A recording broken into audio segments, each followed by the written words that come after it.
pointed out earlier, a much slower pace the NFL is when hiring a coach. And he's right about the college coaching hires. You don't like going seconds without a coach. That you hire coaches before coaches even come and really take a look at the place they're being hired. No way Kalen DeBoer had ever been on campus in Tuscaloosa. No, not a chance. But you know what? I mean, with everybody poaching the roster, you got to quickly make the move. Yeah, so it worked out well. Final thought today, Rockstar. I know the answer to this, but are you an Applebee's guy? I can't tell you the last time I went to Applebee's. Me either, and that's the problem. So they've got now a yearly subscription. Oh, good. You pay $200 for the year, and 52 times a year, you get up to $30 off your ticket. So you do the math, 52 times 30, and that's $1,600. $1,600. So you get $1,600 of value in 52 visits for $200, an annual subscription with our friends at Applebee's. Problem is you got to go to Applebee's 52 times. I can't think of where one is. There's one in Chelsea. There's one by the Oak Mountain Amphitheater. So I worked at the Applebee's that used to be in Brookwood Mall, and I remember that they were pretty light on IDing back in the day. And so if you had a decent underage ID, you could go there and drink. But yeah, I was a bar back at that Applebee's. Yeah. I used to like Applebee's back in the day when the Fern restaurants were just on the scene. Oh, they had Chris Berman. Did they? He did the back. Yeah, Right. he did like baby back ribs or back. It was something like two meals together, something like 2 for $2 or something back like to that. back. 2 for $20. I missed the Salsa Club roll-up was my go-to back in the day. One in Hoover still on 150, one in Fultondale. Bob said strong drinks at Applebee's. They had the apple draft too, $1. $1 for the Appletinis. That's the show today. We're back with you tomorrow, 9 a.m. Central Time. Don't forget to go check out Tyler Booker if you missed him on our video and audio podcast. Wherever you get that, thumbs up, like, and subscribe. Until next time, God bless you and God bless America.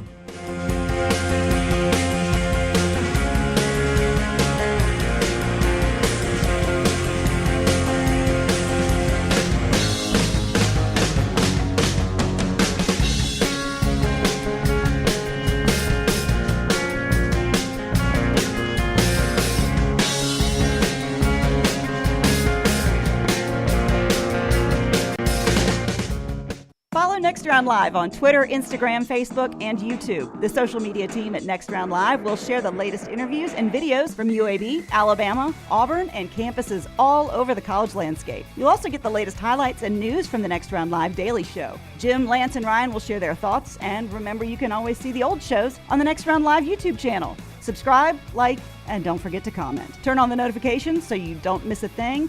It's Next Round Live on Twitter, Instagram, Facebook, and YouTube. You've been wearing that thin, raggedy t-shirt for years now, and people cannot stop whispering and staring in your vicinity. We've all been there. Luckily, there's a solution to your lack of fashion and social cues. At NextRound.store, they have plenty of options when it comes to a variety of shirts and hats.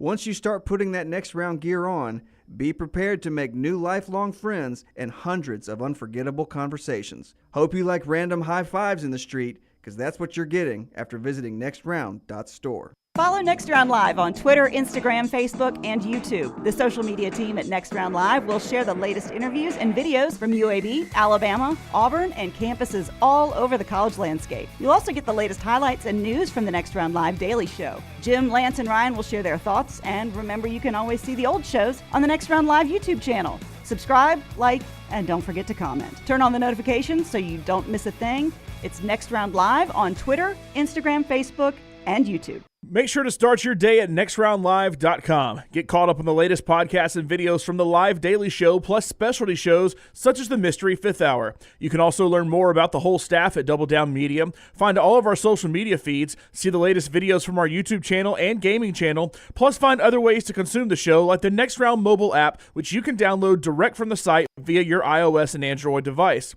Make nextroundlive.com your homepage and stay up to date with everything from us here at the Next Round. Want more of the show? Download the app or visit nextroundlive.com for the latest podcast. The Mystery Fifth Hour, our Not For All Ages podcast like Bama and Bourbon, and the entire Double Down Media podcast family, all at nextroundlive.com and on the Next Round app. Jim Dunaway, Lance Taylor, Ryan Brown, and Rockstar. Live from the Birmingham Racecourse Casino Studios, the next round, presented by Bud Light, is on now. Oh, so much to get to today. We're counting down to the Final Four AFC NFC Championship Sunday. Big game tomorrow night in Tuscaloosa, Auburn and Alabama basketball. Stephen Pearl is on the show next segment to talk about where the Tigers are coming in. I'll tell you where they are in the new AP basketball poll. Where's that? They are number 8 in the country. It came out yesterday after the show. By logos, let's see if I can name them. Right. UConn, Purdue, North Carolina, Houston, number 4. Hey, Houston plays on the road in a ranked game tonight against number 20 BYU. Where can you watch that, Brown? The great Big 12 I'm going to say package. it's going to be on ESPN Plus streaming. Streaming only, ESPN Plus. I don't get this. Again, we had East Tennessee State and Tennessee Chattanooga on ESPN2 the other day. How do you not get this on ESPN2? It doesn't make sense.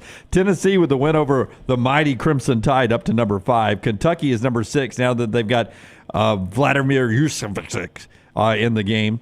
Kansas, the Big 7-2. Kansas is 7. There's Auburn up to number 8 in the new AP poll. Came out yesterday. We'll talk to Steven coming up in the next segment. I will say that Houston BYU game is a top 10 KenPom game. If you go KenPom, that is 1 versus 10, Houston and BYU. Yeah. ESPN Plus tonight. And that new look Big 12. I watched some of that new look Big 12 last night. Cincinnati hung with Kansas. Yeah. First trip to Allen Fieldhouse is a Big 12 team. 2-4 Cincinnati is playing everyone tough, just hard to get wins as they beat Kansas last night. North Carolina easy over Wake Forest and some basketball last night. I mean, Big 12 basketball is going to end up being the equivalent of SEC football. Yeah, it's with all due respect to the SEC. I know I live in SEC's country, so I'm supposed to say the SEC. I think the Big 12 is traditionally the conference I enjoy watching more than any. Well, and you look at the additions that you got this year. I know. I think it's only going to get better. I mean, Central Florida's playing better than expected. Yeah. Obviously, Cincinnati has been a power in the past. BYU, we haven't seen them this relevant since Jimmer Fredette. That's been a minute, too. But as always, we start off with college football this time of year because you guys are all concerned about the Alabama roster movement. And LT and I were talking a little bit yesterday after the show about Jabbar Muhammad, the big recruit cornerback coming from Washington. And it seems to be coming down to Texas or Alabama. And the people you talk to, you're on Chip's show out in Texas and Austin all the time. Your gut right now, I have a feeling, isn't Tuscaloosa. No, I think it's going to be – I thought it was going to be Tuscaloosa. I didn't think he'd get out of there without being locked down, but I've got a feeling now it is going to be the Texas Longhorns. Yeah, what would that mean? Because this is another guy, you watch a lot of Washington probably more than I did on a week-in, week-out basis. This guy could play in the SEC, right? Oh, immediate starter in the SEC. A guy that played early on at Michigan State to Washington to now, on to the SEC, either Texas or Alabama. But, yes, he would be one of your starting cornerbacks. He was a second-team All-Pac-12 performer last year. He's got a lot of experience. So, yes, he would definitely be one of the starting quarterbacks. I mean, Ohio State's buying everybody in this deal. So, I mean, I'm assuming they're set at defensive back. They don't need him because they are literally buying anybody they want out of the portal right now. And $15 million extra dollars, apparently. Yeah, that's the report. Ryan Day is all in and has convinced his money people this is the way we're going to get back on top of the Big Ten and back in the college football playoff. Hey, that's what happens when your rival wins 3 straight against you in a national championship, right? It's why, and I've always said this, like programs like Alabama and Ohio State and, your top-tier programs don't stay bad long because their fans don't put up with that kind of crap. And this will ratchet up the pressure on Ryan Day. You spend $15 million in the portal. If he doesn't win big next year, again, not going to say he gets fired. Yeah, well, it's not even – look, we've seen you in a college football playoff before. We've seen you play for a national championship. Should have had a national championship 2 years ago. Now it's much easier to get to a college football playoff. So it's not only about getting there, it's making deep run. And if he was to go 9-3 and not make a college football playoff, easily out there, easily fired then. Yeah, 9-3 would probably get him. Yeah. It would be insane with his overall record, but easily fired again if he misses the college football playoff because they have gone to the great extent to bring in an all-star team. They absolutely have. I mean, if I'm going to spend 50, it's the same thing with Jimbo. Now, he's tried to distance himself from that number Jimbo has, but the number that we heard that everybody talks about with Texas A&M's recruiting class, and you didn't get anything out of that. And they quickly bought him out. Well, and that was the problem, though, was the buyout. I don't think you've got that kind of buyout with Ryan Day. Yeah, I don't know what it is, but it ain't Jimbo's, I'm sure. And Ohio State's got plenty of money.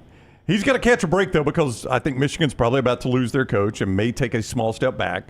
I don't think Michigan's going to be, what they have been over the last couple of years. But you're also getting a pretty good Oregon team coming into your conference and USC. And so, I don't know. But when I spend $15 million, if I'm spending $15 million in the portal to rebuild my roster, my expectation is national championship. This year. My expectation is probably being undefeated in the number 1 overall seed. Yeah. I think Georgia's the better team, at least going into the season. But when you look at the schedule, Ohio State's only going to be an underdog one time. They're out of conference, complete joke.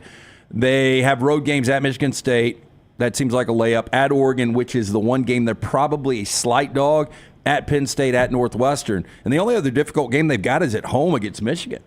So this is one of those, you got to be 11-1 or 12-0. And listen, Michigan's roster is not what it was last year, and you're talking about the eventual coaching change that's going to happen. We'll jump more into what will happen with Michigan if Harbaugh leaves. Second interview coming up with the Chargers. But when it's the old, what was the old saying? Back in the day, we'll say early 2000s, a new coach got at least 4 years to get his whole roster flipped around of his guys. Well, that quickly went to 3 years because, you early exits to the NFL.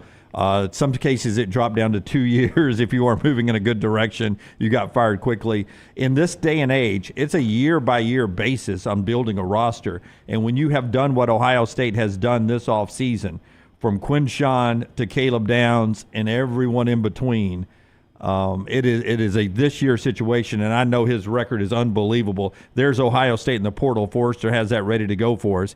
Caleb Downs, Julian Sand, I don't know if he factors in this year or not. No, that's a next year play right there, though. But it looks good. Quinshawn, McLaughlin, who should slide in at center, I guess, which I guess is the only saving grace for anyone else in the Big Ten.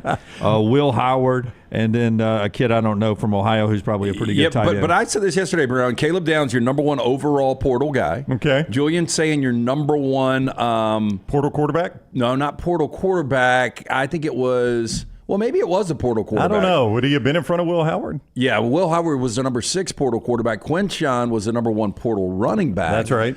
I start to look at this. I look at this schedule. I probably would lean Ohio State to get the 1 or 2 seed. Well, what's their non-conference? You said it was a joke.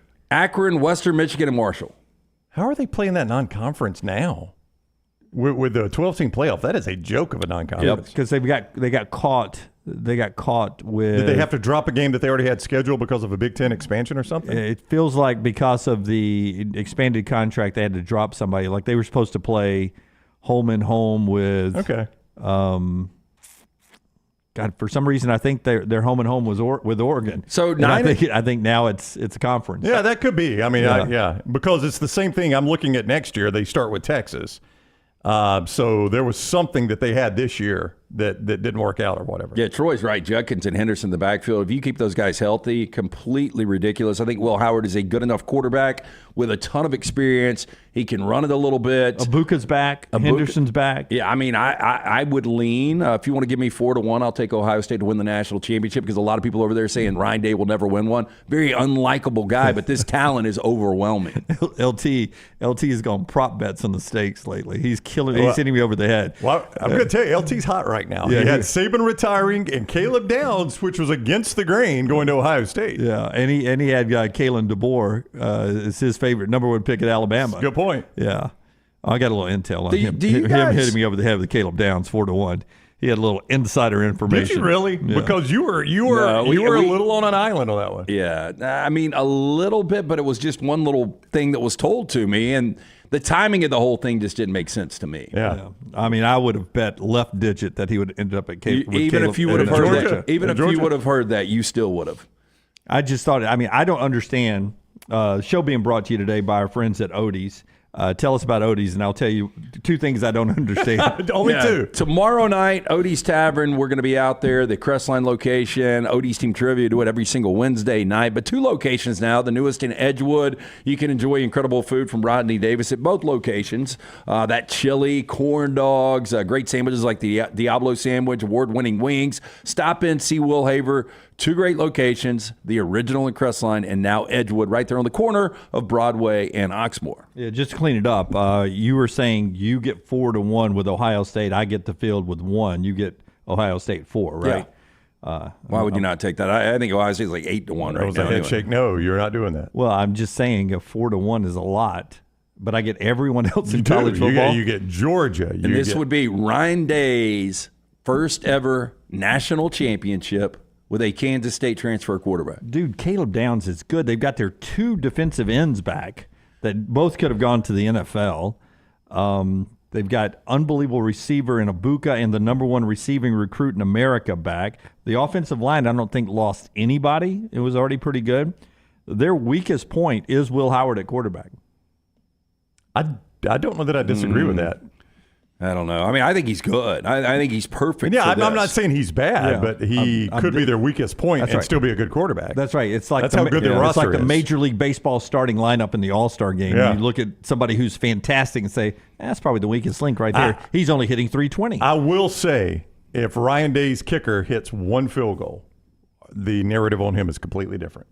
Because they beat Georgia. And they beat Georgia, and they run TCU off the field. Anybody that, other than Michigan, for whatever reason, was going to run TCU off the field.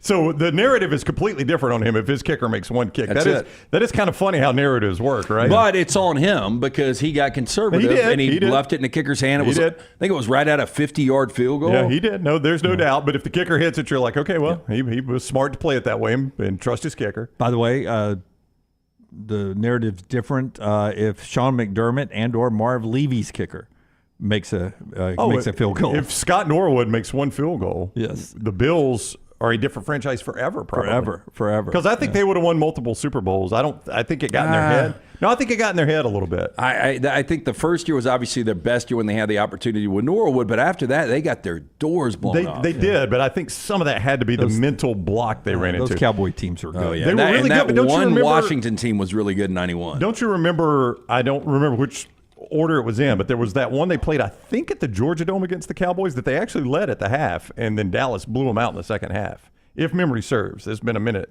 since I paid attention to those. And trust me, I was on the NFC side in every one of those. Yeah. For those that are not keeping up with the New York Butcher steak bets, I was up to 14 up at one point, but LT is on a heater. It's down to 7. I mean, that's half of my equity is gone. And it's still 7, though. Well, I thought we got it down to 5 yesterday after we talked. It was 6. It was 6, down to 6. It's down to 6 because I put him down for paying 1 off. He paid 2 off. And you didn't give me the playoff bet. Oh, that's right. It could be 5 when we find out the playoff bet. Well, you didn't get the playoff field. Yeah. I don't think anybody did. You weren't getting that one. There's no doubt. Who's the most obvious that didn't make the playoffs that I would have had in there? You would have had the Dolphins in there, and they made it. You would have had the Bills in there. They made it. No, there was somebody obvious that didn't make it. Okay, Jacksonville was one of those hot picks, AFC South, that seemed like they were going to be in. They didn't make it, did they? No, because I had to. You would not have had Houston for sure. Yeah, that's right. Yeah. Whoever I picked from the NFC South, if I picked one, it would. AFC South, you mean? Yeah, the AFC South. And you wouldn't have had Tampa. Would you have picked your Bucks in the NFC South? No, I would have had Saints. I would have. I'd say I may have skipped both Souths, but that gets you in trouble. Yeah. You wouldn't have had the Rams. I wouldn't have had the Rams. I think you would have had the Chargers in. You would have had the Bengals. I would have had the Chargers. Would have had the Bengals. Oh yeah. There's no way you'd have won it. Yeah. Is that 100% or is that 6 of 8 or something like 6 that? 6 of 8. Yeah. Bengals I would have had in easy. They didn't make it. There's another team that I would have had in easy that wouldn't have made. You wouldn't have had the Rams in. I don't think you'd have had the Packers in. No, but I would have had San Francisco. You would have. Would you have had Detroit? Yeah, everybody had Detroit in. You had to go to Detroit. That was a sexy pick. Yeah, because I remember saying to Rockstar, who's not here today, I would have said. And Rockstar, I think that was the last one I revealed. I remember it's like, and Rockstar, you're Lions. Yeah. I remember that. Yeah, I didn't know if I was buying them just based on the fact that they were the trendy offseason pick, and now they're in the NFC Championship game. Yeah, Cowboys, Eagles I would have had. We'll figure it out. It's a loss. We can go ahead and count it as a loss. Hey, So but stop by the New York Butcher Shop. Pick up the finest and certified Angus prime beef steaks, burgers, premium pork chops, ribs, all natural chicken cut to order just for you. Don't forget about those huge deli sandwiches and catering options for your next business lunch meeting. Get in, see Jim and that great staff. 2 locations, Caba Heights and on Highway 119 in Greystone. New York Butcher Shop, rare quality, well-done service. But I'll take it. I'll take the field against Ohio State. Oh, so you're going to take that? Yeah, why not? Why wouldn't he? Why not? I think it's actually a pretty good bet by you. I saw ESPN did their preseason All-American team. And so they just did one player each position, but their safety was Caleb Downs. But it was interesting. They were like, he's been a starter since his freshman year, led the team as a sophomore in tackles. So they kind of butchered Caleb Downs. I would have thought that everybody was kind of well known that he was maybe the best freshman I mean, I thought he was. football. I thought he was. Yeah, I will tell you that 4-1 at this point in the year, field versus everybody else with a new 12-team playoff. I mean, how important is that first round bye going to be? Just hunker down, you hairy I don't know. dogs. You're all in on Georgia. See, now. I think it will be getting one of those first 4 byes.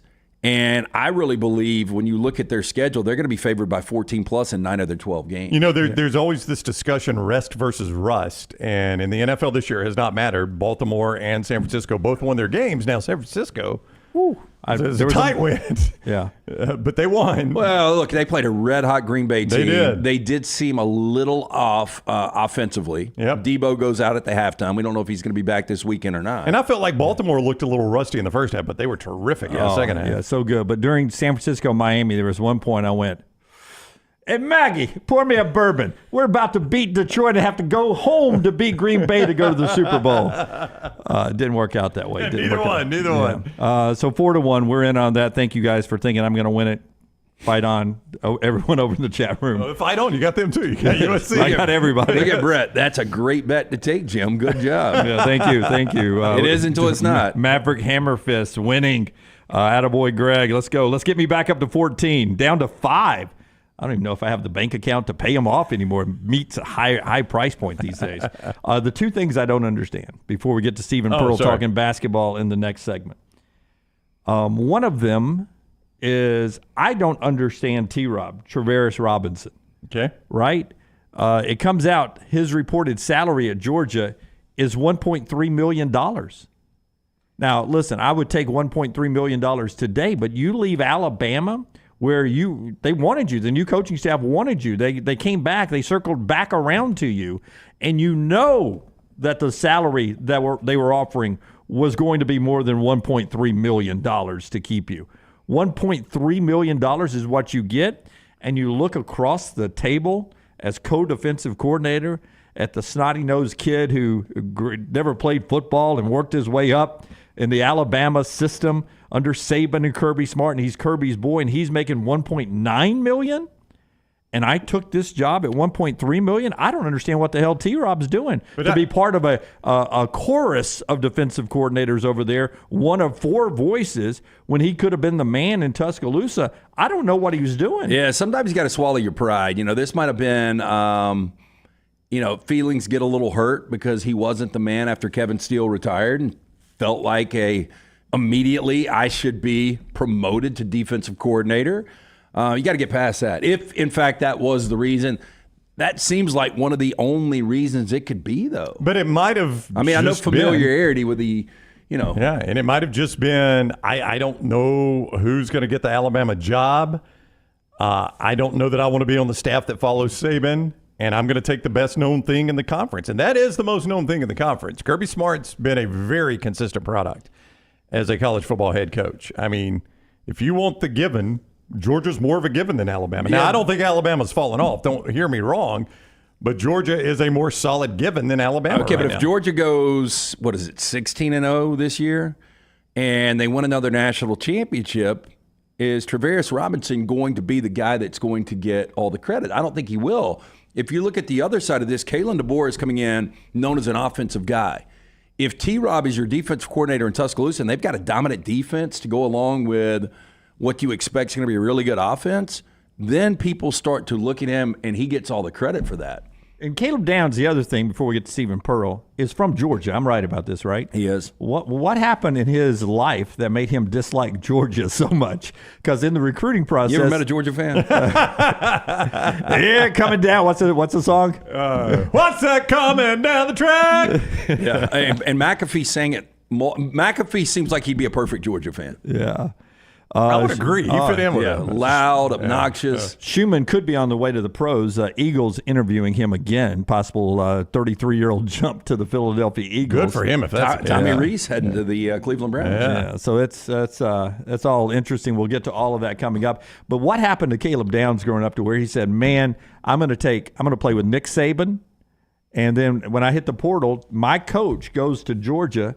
T-Rob, I already, Georgia was recruiting me hard. I'm going to say no again, and I'm going to go play at Ohio State. Yep. I dislike Georgia so much, I'm going to turn them down twice in my recruiting process. That's a big insult. I'd love to know the story one day. Boy, and I've just dealt with this cold for the last couple of weeks. I can't imagine doing it on a consistent basis. Yeah. Miserable. Hey, Stephen Pearl talking Auburn basketball, the big game in Tuscaloosa tomorrow in the next segment. Show being brought to you by our friends at Precision Sports. 2024 is a new year. It's time for you to make contact with our friends at Precision Sports Medicine and orthopedic providers there. Remember, the number is 205-512-3885, 205-512-3885.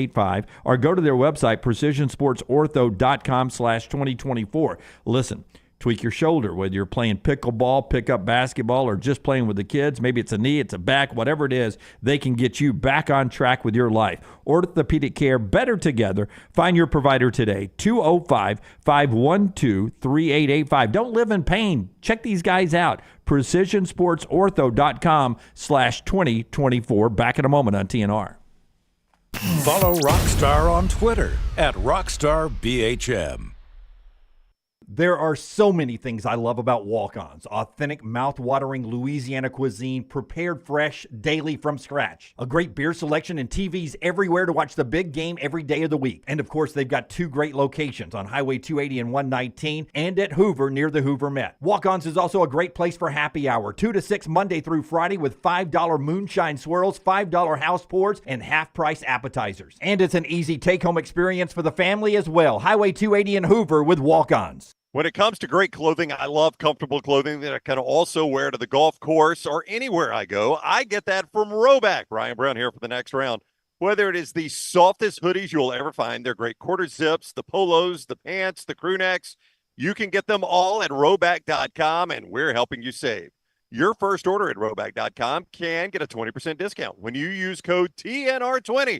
That is Roback.com, code TNR20 for 20% off your initial order at Roback.com. Remember the name Way to Wellness if you're battling weight loss in your life. I'm Jim Dunaway from the next round. There was a time I was over 216 pounds until Way to Wellness helped me lose 45 pounds, and now for over 2 years, they've helped me keep that weight off. Here's their website, aplanforme.com, aplanforme.com. That's a great name for a website because there's no cookie cutter plan. Everything is designed specifically for you. No contract, no sign-up fees, and your first consultation is free at Way to Wellness. Fire damage to your home or business is something you never want to consider. Ryan Brown here from the next round. But in the horrible event it happens, Dry Tech is here to help. They respond quickly and will reply to you within 20 minutes when you call 205-637-0143. They're working for you, the customer, not the insurance company. They've got 5 crews ready to go 24/7. Don't call the insurance company first. Call Dry Tech. Just remember this website,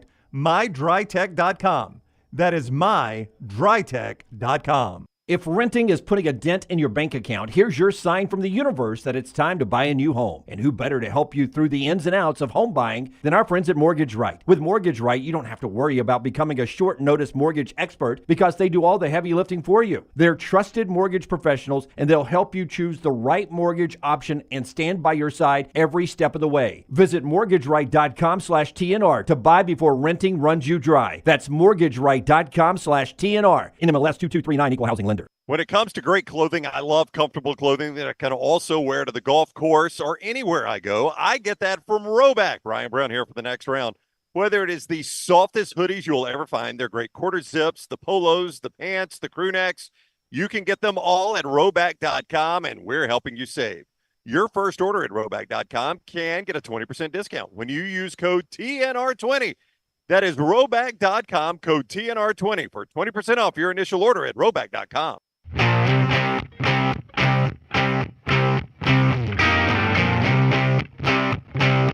Stephen Pearl standing by to talk basketball. By the way, our friends at Coca-Cola with a couple of new items in our big cooler behind Brown today.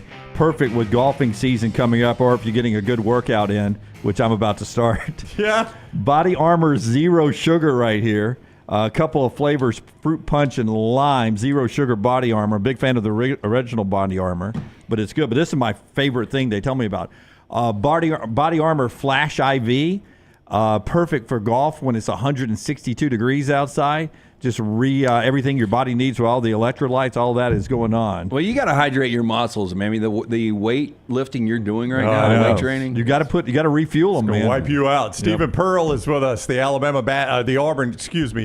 Auburn assistant basketball coach about to play Alabama. Man. That is on me, Stephen. My bad. Nice. Thanks for joining us, tough. Stephen. See you later. My bad. I was off yesterday, so I'm working back into it. How are you?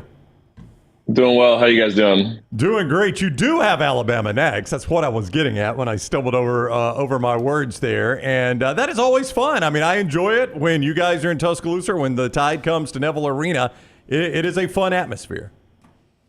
Yeah, no, I mean, it's turned into, one of the best basketball rivalries in college basketball, just trying to keep up with the football side of things. Obviously over the last, I would say, 4 or 5 years, the SEC has run through the state of Alabama with Auburn and Alabama winning 7 of the last, I think, 9 SEC championships or something like that, which is just, think back 10 years ago when you guys were covering the sport or any sport at all, would you guys ever imagine that, that many SEC titles would be between Auburn and Alabama basketball? So it just speaks to, the job that Coach Oates and BP have done, at their respective schools, and it's made the rivalry that much more interesting. And obviously we've had a lot of really good matchups over the last couple of years. I think when Nate Oates brought Mark Sears in from the MAC from Ohio a couple of years ago, nobody knew what to expect. And watching his progression over the last couple of years, and I mean, he's become a go-to guy for this team. One of the best guards in college basketball.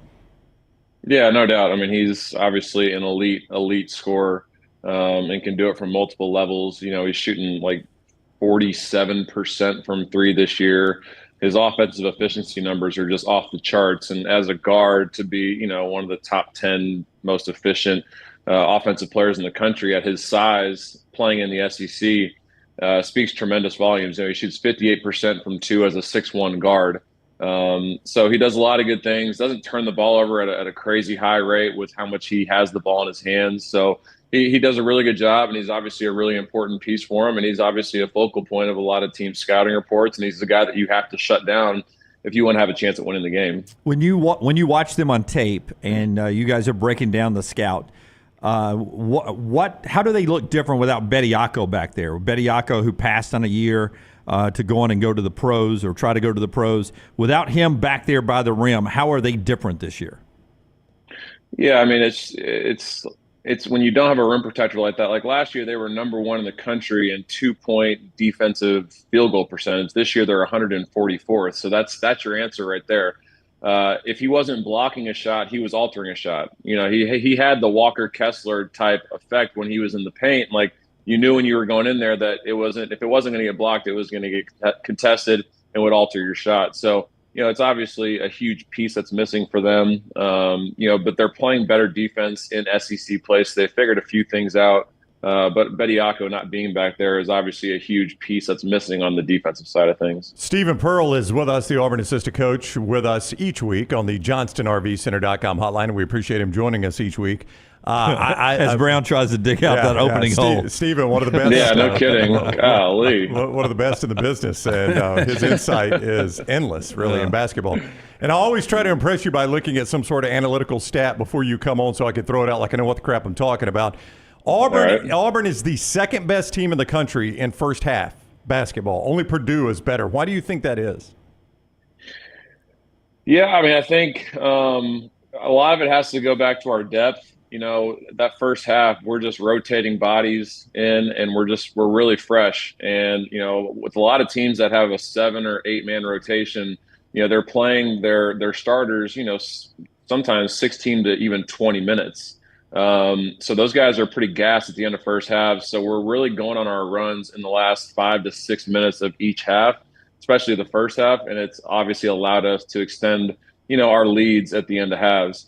Part of it could go to quality of opponent as well. Coming into the season, we thought that we'd be a little more tested up to this point, playing teams like USC, Indiana, teams that, obviously were receiving votes in the AP poll or even ranked in the AP poll. Arkansas, Texas A&M, when we came into the season, we thought, damn, we got a really tough opening part of our SEC season, and they've turned out to not to be as good as we thought they were going to be. So part of that could be the quality of opponent, and we've played good teams. I don't think we've played great teams yet, and we're fixing to play a couple great teams this week. So we'll kind of see, what that looks like on the road. But our guys have done a really good job of just, rotating bodies in, staying fresh and furious, playing hard, and it's allowed us to, extend leads at the end of the first half. And it's, it's a pretty impressive stat that we've been able to do it, and hopefully it's something that we can continue to build on. 40 more bench points Saturday. I asked you about the bench last week. You were talking about one of the more efficient benches in all of college basketball.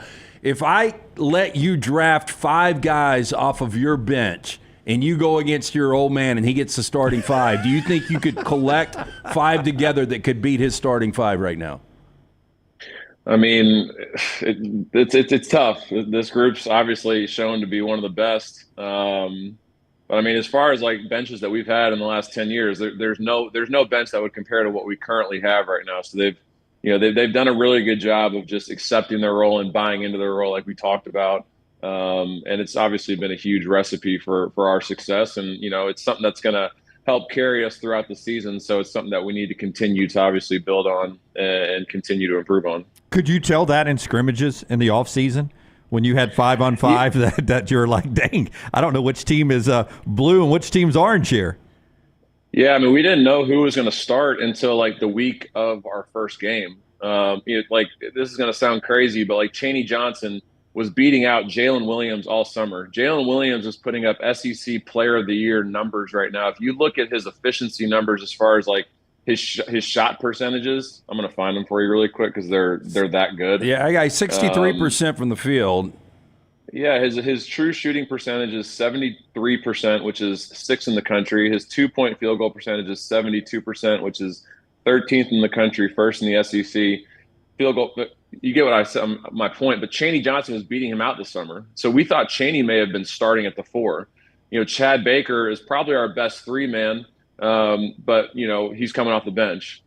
Katie Johnson and Denver Jones were neck and neck. Trey started the season for us our first 3 games, and then Aiden ended up starting after Trey got hurt. So I mean, it's and Dylan Cardwell is probably the best defensive player in our league right now as far as his ability to just alter shots at the rim, and he's competing with Janai, who's a first team All SEC type player. So yeah, like our bench, if there was a 5-on-5 game, like our bench probably could beat our starters, which speaks to the strength of our roster, and it's something that has been working for us. So it's something that we're obviously really happy with, and it's something that we just got to obviously keep relying on. But the attitude of those players is so important, and Justin Hokanson, who covers you guys for Auburn Live on 3, was on with us last week, and he praised like everything he hears about those bench guys. Like Cardwell could be starting for a ton of teams in this conference, but those guys have a good enough attitude that not starting doesn't get them down, and that speaks highly of them. You guys have to coach that up, I know,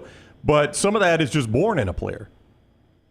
Yeah, I mean, it's I think it speaks to the time that they've kind of put in with each other in the offseason, just becoming a little bit closer, and it's allowed them to buy into their roles so far this season. So you're right. It's really difficult in this age of transfer portal, NIL, to convince guys to be okay with 18 to 22 minutes a game. But so far, our guys have bought into the betterment of the team to win games and be accepting of these roles, and it's allowed them, in those limited minutes, those 20 minutes, to go as hard as they possibly can, which has shown their ability even more than having to be out there for 30, 32 minutes where you're potentially taking possessions off and relaxing to try and save yourself. Our guys aren't having to do that because they're not having to play as many minutes. Did everybody know about Dalton Connect? when he was in the portal? Like, did everybody know he was going to be this guy?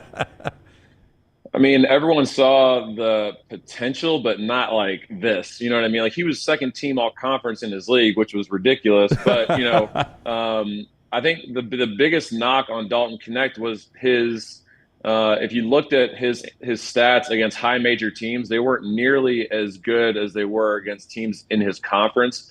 But obviously everyone was completely off on that because he's shown that he's one of the best players in the country, against some of the best teams on their schedule. So, Tennessee got a really good one. They did a great job in the evaluation process there. And, he's a stud, and he's going to be one of the, he's turned himself into a lottery pick. So to answer your question, no one saw, what he's doing right now. There was potential there, but no one knew that he was going to do this. And he won the Stephen Pearl Hustle Award at Tennessee's camp this year. So that was really good, right?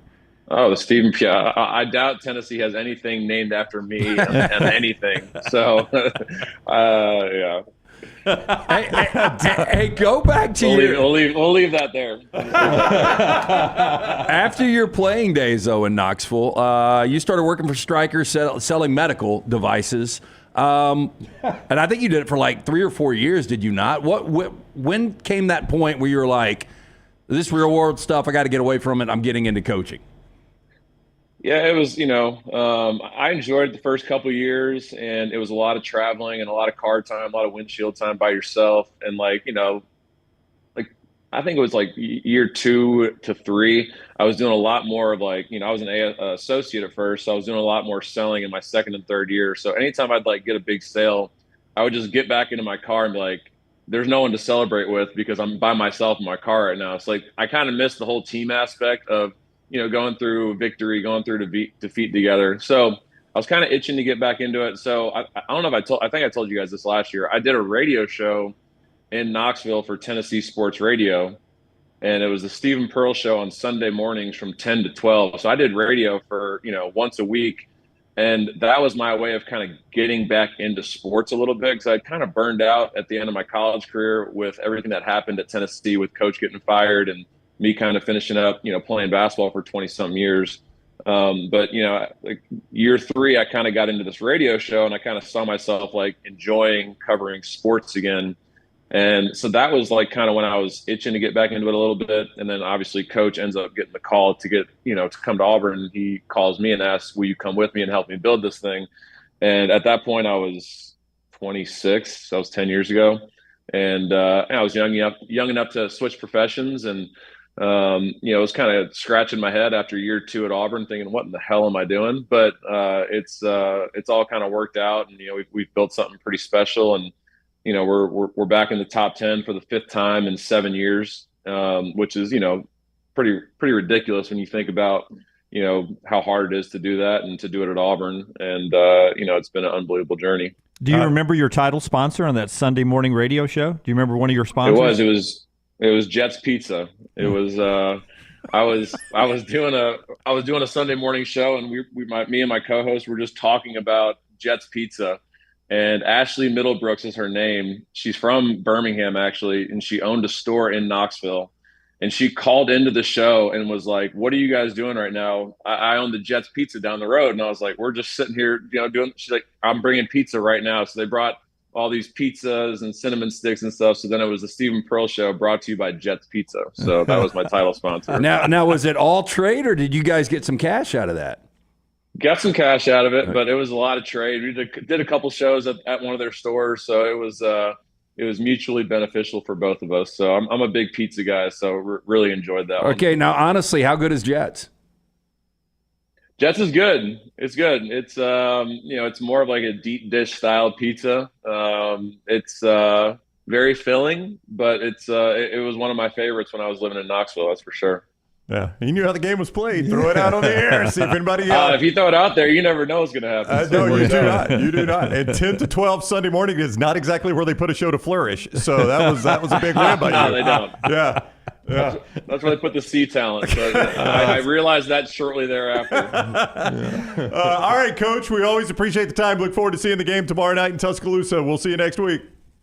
All right, guys. Appreciate you guys. All right, Coach. Take care. That is Stephen Pearl, the Auburn assistant coach. with us each week at this time on the JohnstonRVCenter.com hotline, soon to be sponsored by Jets Pizza. I knew he'd remember at least one sponsor because you say them so many times. Oh, I know.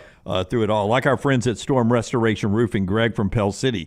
I mean, I'll be coaching my team to a 5th top 10 in 7 years one day, and they'll ask me, and they'll go, hey, do you remember one of your sponsors back in the day? And I'm like, of course, Storm Restoration Roofing, Greg from Pell City, A-plus rated with a Better Business Bureau. They'll give you a free, no cost, no obligation roof inspection. He'll get up on the roof, Greg will, and tell you if you got any problems up there. And there's 1,000 things that can go wrong in your roof. So get a free, no-cost roof inspection, 205-542-3531, 3531 there. You see the phone number on the screen there if you're watching us. Listen, shingles, any of the fittings, anything up there can go bad. That's why you need your roof inspected. He'll do the repairs if you need him to. He also replaces roofs. He repairs storm damage. He'll take care of you. Here's his cell number, 205-542-3531, or Greg from Pell City on Facebook. It is Storm Restoration Roofing. That basketball game tomorrow night, 6:30 in Tuscaloosa. Auburn, now number 8 in the country in the AP poll, versus Alabama. Both teams, though, still firmly in the top 10 of the KenPom, right? Even Alabama, after another loss, hanging in the top 10 of the KenPom. Yeah, I mean, they're well in the top 10. Well, I say well in the top 10, but they're not even like clinging at number 10. That's BYU, as I mentioned earlier. No, this is number 5 versus number 8 in the KenPom. And I know Alabama's record isn't where people want it to be. It is still the number 1 offense in the country, though, in KenPom, going against Auburn, which is the number 6 defense in the country. There's your matchup right there. Now, the problem for Alabama is Auburn's offense is still 9th, and their defense is 64th. They still can't get over that defensive hump consistently enough. But there's your real matchup, is that Alabama offense at home. Mark Sears, who's, his last 2 games haven't been his best. He's been a little bit banged up against that Auburn backcourt. I think that is a fascinating matchup to watch. It's a pretty good Auburn backcourt. Absolutely. When we come back, we'll get back to football, and then Clay at the top of the hour. Well, I'm going to put this on your radar later on. Conor O'Gara, Saturday Down South, ranks the top 5 quarterbacks in the SEC. He does all 16. By the way, all our rankings have to be 16 now. Don't forget Texas and Oklahoma. It's going to take forever now. I want you guys to think of your top 5. I've got it. Okay, that's later in the show. We got Clay Travis, and then later in the show. I'm just saying, I'll be ready. And then also later in the show, where Alabama slides in your power ratings right now going into spring football, because it does feel like a lot of talent. Well, it doesn't feel like it. A lot of talent has left. But as Joel Klatt said, is Alabama built to lose that much talent? We'll talk about that later in the show. That's being brought to you by our friends at Redmond Vodka. Gluten-free, 8 times distilled, locally owned and operated. Charles Barkley, one of the great faces behind Redmont Vodka. If you're into a Hawks game, guess what? The official vodka over there, Redmont Vodka, available in 22 states. If you're at a local bar or restaurant, ask for it by name. If they don't have it, tell them to get it. It is Redmont Vodka. Follow Scott Forrester on Twitter at Scott Forrester TV. Are you ready for a winning season in your finances? Legacy Credit Union is bringing you a slam dunk deal on their credit cards. Apply for their balance transfer and pay 0 balance transfer fees. That's right, there is no balance transfer fees, and they're offering a jaw-dropping 2.99% APR for the first 6 months. Whether you're looking to clear the cord of those holiday expenses or just wanting to streamline your finances, apply online today, LegacyCreditUnion.com. Annual percentage rate, terms and conditions may apply. See Credit Union for details. Federally insured by the NCUA. This hour of The Next Round is presented by the Birmingham Racecourse Casino, now featuring 7 days of giveaways with your chance to win a share of up to $125,000. The more you visit the Birmingham Racecourse Casino, the more chances you have to win. Hey, Ryan Brown here from The Next Round. Do you want to help pay for my kids' college and look great while you're doing it? You need to go to The Next Round store. Everything from hats to short sleeve and long sleeve t-shirts, sweatshirts, hoodies, zip-up hoodies, and much more. And we're adding new things all the time. Why would you not want to see my kids get a great college education and look great out in the public while you're doing it? Get the gear we wear all the time on the show, and there's only one place to get it. NextRound.store. That's NextRound.store. Hey, Lance Taylor from the Next Round to tell you about our friends at Gutter Cap. Gutter Cap's that patented aluminum cover system that fits over most existing gutters to keep out debris and eliminate that gutter cleaning. It's backed with a lifetime warranty, almost 20-year service record right here in Birmingham. Stay off that dangerous ladder forever. 45% off the retail price now if you call guttercapbirmingham.com. Call my good friend Chris Stewart now, 205-823-2212. Cap it, don't snap it. It's Gutter Cap. Follow Next Round Live on Twitter, Instagram, Facebook, and YouTube. The social media team at Next Round Live is dedicated to giving you daily news conferences and practice video from UAB, Alabama, Auburn, and around college football. Follow and compare to the sites you used to visit. You'll also get the latest highlights and news from the Next Round Daily Show. Turn on the notifications so you don't miss a thing. Next Round Live on Twitter, Instagram, Facebook, and YouTube. See more at nextroundlive.com. Stop by the New York Butcher Shop and pick up the finest in certified Angus prime beef steaks and burgers, premium pork chops, ribs, and all-natural chicken cut to order just for you. Their chef-prepared entrees and side dishes are the perfect dinner-to-go choice for your family and are ready to heat at home. With a great selection of fine wines and desserts, the New York Butcher Shop is your one-stop dinner shop. 2 locations to serve you, Cahaba Heights and on Highway 119 in Greystone. The New York Butcher Shop. Rare quality, well-done service. Start your day online with our website, nextroundlive.com. The latest videos, podcasts, and college football stories. It's also a great way to stream the show or shop in the Next Round store. Stay connected by visiting nextroundlive.com. That's nextroundlive.com.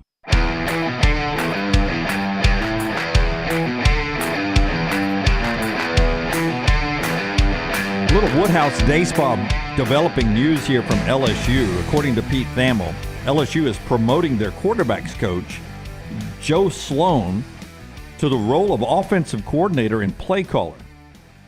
A lot of people are saying he was instrumental in the development of Jaden Daniels. I think if I'm on the LSU side, that's kind of what I put out too, now that I'm promoting him. I don't know if that's true or not. I didn't follow it close. Could be true. I don't know a lot about Joe Sloan. I don't either. I'll go ahead and tell you, but that's a pretty big role, being Brian Kelly's offensive coordinator in a year when Nussmeier is taking over down there, likely for Jaden Daniels. Well, not only are you losing Jaden, which I saw in Mel Kiper's mock draft, he's got him going number 2 overall to Washington. Wow. You're losing Malik Neighbors, who he has as the second wide receiver off the board. You're losing Brian Thomas. You're losing a lot of offensive weapons. Joe Sloan, I mean, I was just looking at his experience, Dunaway. South Florida, from 10 to 12, he was quality control in a GA. La Tech is where he came to LSU from, where he coached everything from inside receivers to quarterbacks and was the offensive coordinator for a minute.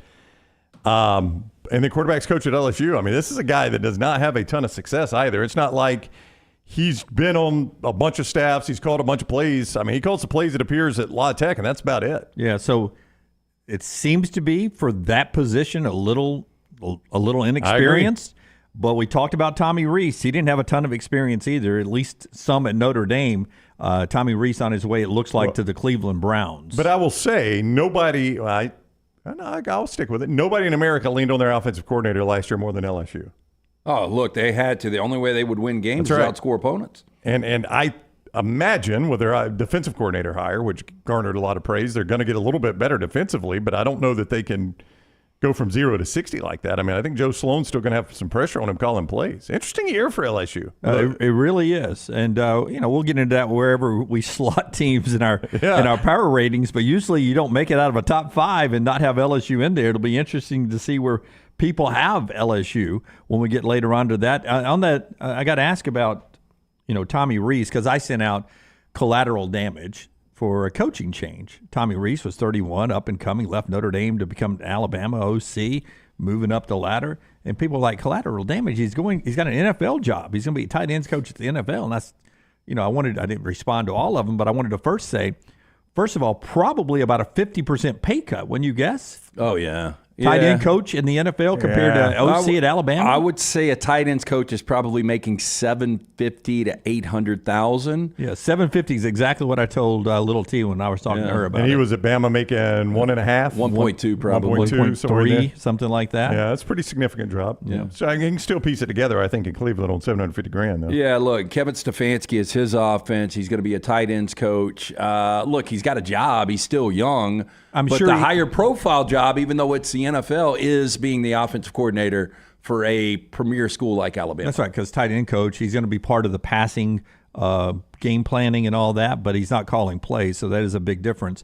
I probably had a 2-year contract at Alabama. I would imagine. So he probably got getting a decent buyout. Yeah, some money there and that. So it's not like the Reeses are hurting for money. Is he even married? I don't even know if he's I think he is. Yeah. I think she was his fiance at the time. I remember the hat that said "Run the damn ball" that everybody was fired up about. I mean, they ran it okay. I go back though, 31 years old, no kids. You don't need a lot. Yeah, you don't need a ton of money. You got more money in your pocket than you'll ever have at that point. Woodhouse Day Spa, lighten that load of not your pocket, but that back pain, shoulder pain, or whatever. Get a good massage today. Yeah, look, you can choose from a menu of over 70 options, including those massages, body treatment, skincare, waxing, nail services. Woodhouse Day Spa, voted America's best day spa since 2009. You can order that special person gift online 24/7, birmingham.woodhousespas.com, or just stop in, see Stuart and that great staff. The Woodhouse Day Spa, look at the Summit Shopping Centers and tell them the Next Round sent you. Listen, a long way to April in the draft, but, Kuiper's, got familiar names in his mock today.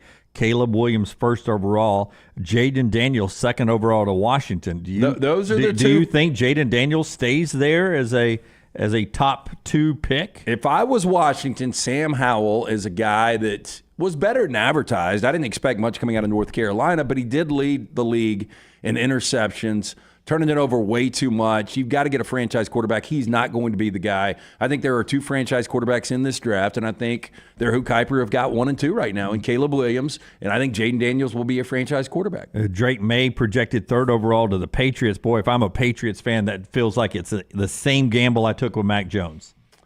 I mean, look, Drake May probably more upside, physically more talented, but production-wise, not even close to what Mac Jones did. Not even close. Marvin Harrison Jr., Brock Bowers, 5th overall, tight end, L.A. Chargers. Can you see a tight end going in the top 5? Yeah, if I'm Justin Herbert, I'd be thrilled. I would too. Gerald Everett was pretty good. A former Ram, played at South Alabama. I see you sporting your Jag gear over there. Got the old South Alabama shirt on. But this is next level. If Brock Bowers can stay healthy, and that's a big if. I don't know if it can happen, but if he can stay healthy for a full 17 games, the numbers he can put up at that position, I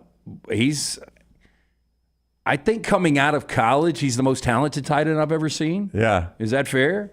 I mean, Antonio Gates was great, but we didn't know this. You didn't know that. Tony Gonzalez played both basketball and football at Cal. There's debates that he is the best tight end to have ever played college football. I mean, people are debating that. I don't know if that's the case or not, but people are debating it. So, I mean, there's a chance he's the best tight ends ever played college football. Just put it this way. If the Rams had the 5th overall pick, I'd love to have Brock Bowers. Yeah, but, I mean, it fits into your roster, though, really well because you got Puka and the other guy, Cup. By the way, other guy. Yeah. That's what he is the MVP now. 2 years ago. Yeah, Brooks Pitts was a top 5 pick for the Falcons, and he's lived up to it, right? He just doesn't have a quarterback that can deliver. Yeah, and that's been the problem with Pitts. Yeah, if he had a more consistent quarterback than Desmond Ridder or Taylor Heineke, that I think you would see some massive numbers out of Pitts. Yeah, but I mean, to pair Brock Bowers up, first of all, with Justin Herbert, and then Keenan Allen at receiver. Mike Williams at receiver. The offense has already had a ton of tools, and they've just never been able to cash it in on anything. That would be one of the most loaded offenses in the NFL. Yeah, our buddy Charlie Vitello over in the chat room, big Michigan guy, says, Harbaugh's getting that second interview with the Chargers. He would love to have a guy like Bowers. Yes. Malik Neighbors, 6th to the Giants. Dallas Turner, who started preparing for the NFL draft 72 seconds after losing in the national semifinals, 8th overall to the Falcons. Roma Dunze to the Bears, 9th overall, so top 10 for him. Think about that, though. If you're a Bears fan, I like Justin Fields, but I don't know if you can pass on Caleb Williams. But if you were able to get Caleb Williams and Dunze in the top 9 picks, boy, that's nice to see, along with DJ Moore. I'd feel pretty good about it, yeah. A flip from August to now, and one that LT talked about throughout the season, 13th overall, our man Terrion Arnold to the Raiders. I will put it this way. When the season first started and Terrion Arnold was playing at Alabama, I asked Daniel Jeremiah before we taped one of our NFL shows about Terrion Arnold. And he says, yeah, and DJ, you guys know this. He's been on the show a lot. He'll tell you, look, I have not had a chance to watch a ton of film on him, so I don't really want to go too deep on the guy until I've watched a lot of film. He's very fair about this. And he said, I have not watched a lot of film on him, but talking to NFL people, he's a top 50 guy right now. That was a top 50 guy then. So from the first of the season to now, just on perception, he's going from top 50 to top 20. It's a pretty significant move. Yeah, top 15 if Mel's right. Yeah. A couple of things. He played like it, and now once he meets a lot of these GMs and coaches down at I guess in Indianapolis, because he's not – they've given an exemption to the Senior Bowl, you right? You can play in the Senior Bowl. I don't know if he has accepted one or not, but I don't think he has. Brian Thomas, 14th overall to the Saints. He would stay there, but that's 3 LSU players, all offensive, but 3 LSU players in the top 14 on Kuiper's big board. Another wide receiver in Keon Coleman rounding out top 15. What is that, 5 in the top 15 wide receivers, and then another tight end. This will surprise some people, I think. 4th quarterback off the board, 16th overall, J.J. McCarthy, Michigan. I'm telling you, insiders, and we might not be able to see it. I saw it on a couple of throws. I saw it against Ohio State on that goal line throw. I saw the throw against Washington in that first half. They didn't have to rely on him. They didn't have to lean on him. But everybody talks about the physical tools. He's a legit 4'5", 4'5" guy. He's got a big arm. I mean, it seems a little high, but... Yeah, I agree. Feels high. 18th overall. This feels a little high to me. J.C. Latham out of Alabama. The old Trench King. Yeah, Jonah Williams is a guy who's hitting free agency, another Alabama guy. Jared Verse would help your defense a lot with the Rams, 19th overall. You Georgia fans, Kamari Lassiter, 20th to Pittsburgh there. You rolling through the rest of this thing, rounding out the top first-round picks from Mel Kiper today. Chop Robinson, defensive end, Penn State, Tampa Bay. Like we need another defensive player. How about a little offense? How about a quarterback? Give Baker something to bake with. Yeah, give him something to bake with. Donnie Mitchell, guy Georgia to Texas, another wide receiver in the first round, 28th overall. Another wide receiver from Oregon, Troy Franklin, 29th overall.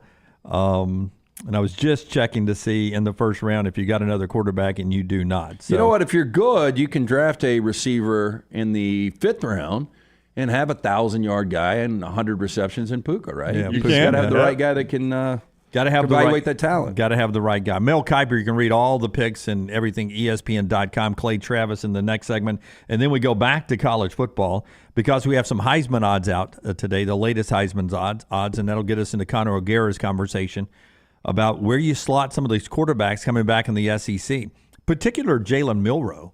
With some loss of talent on that roster over there, does that impact where you have Milroe in your head? We'll talk about that after Clay. Show being brought to you by our friends at Way to Wellness, your journey to healthy living.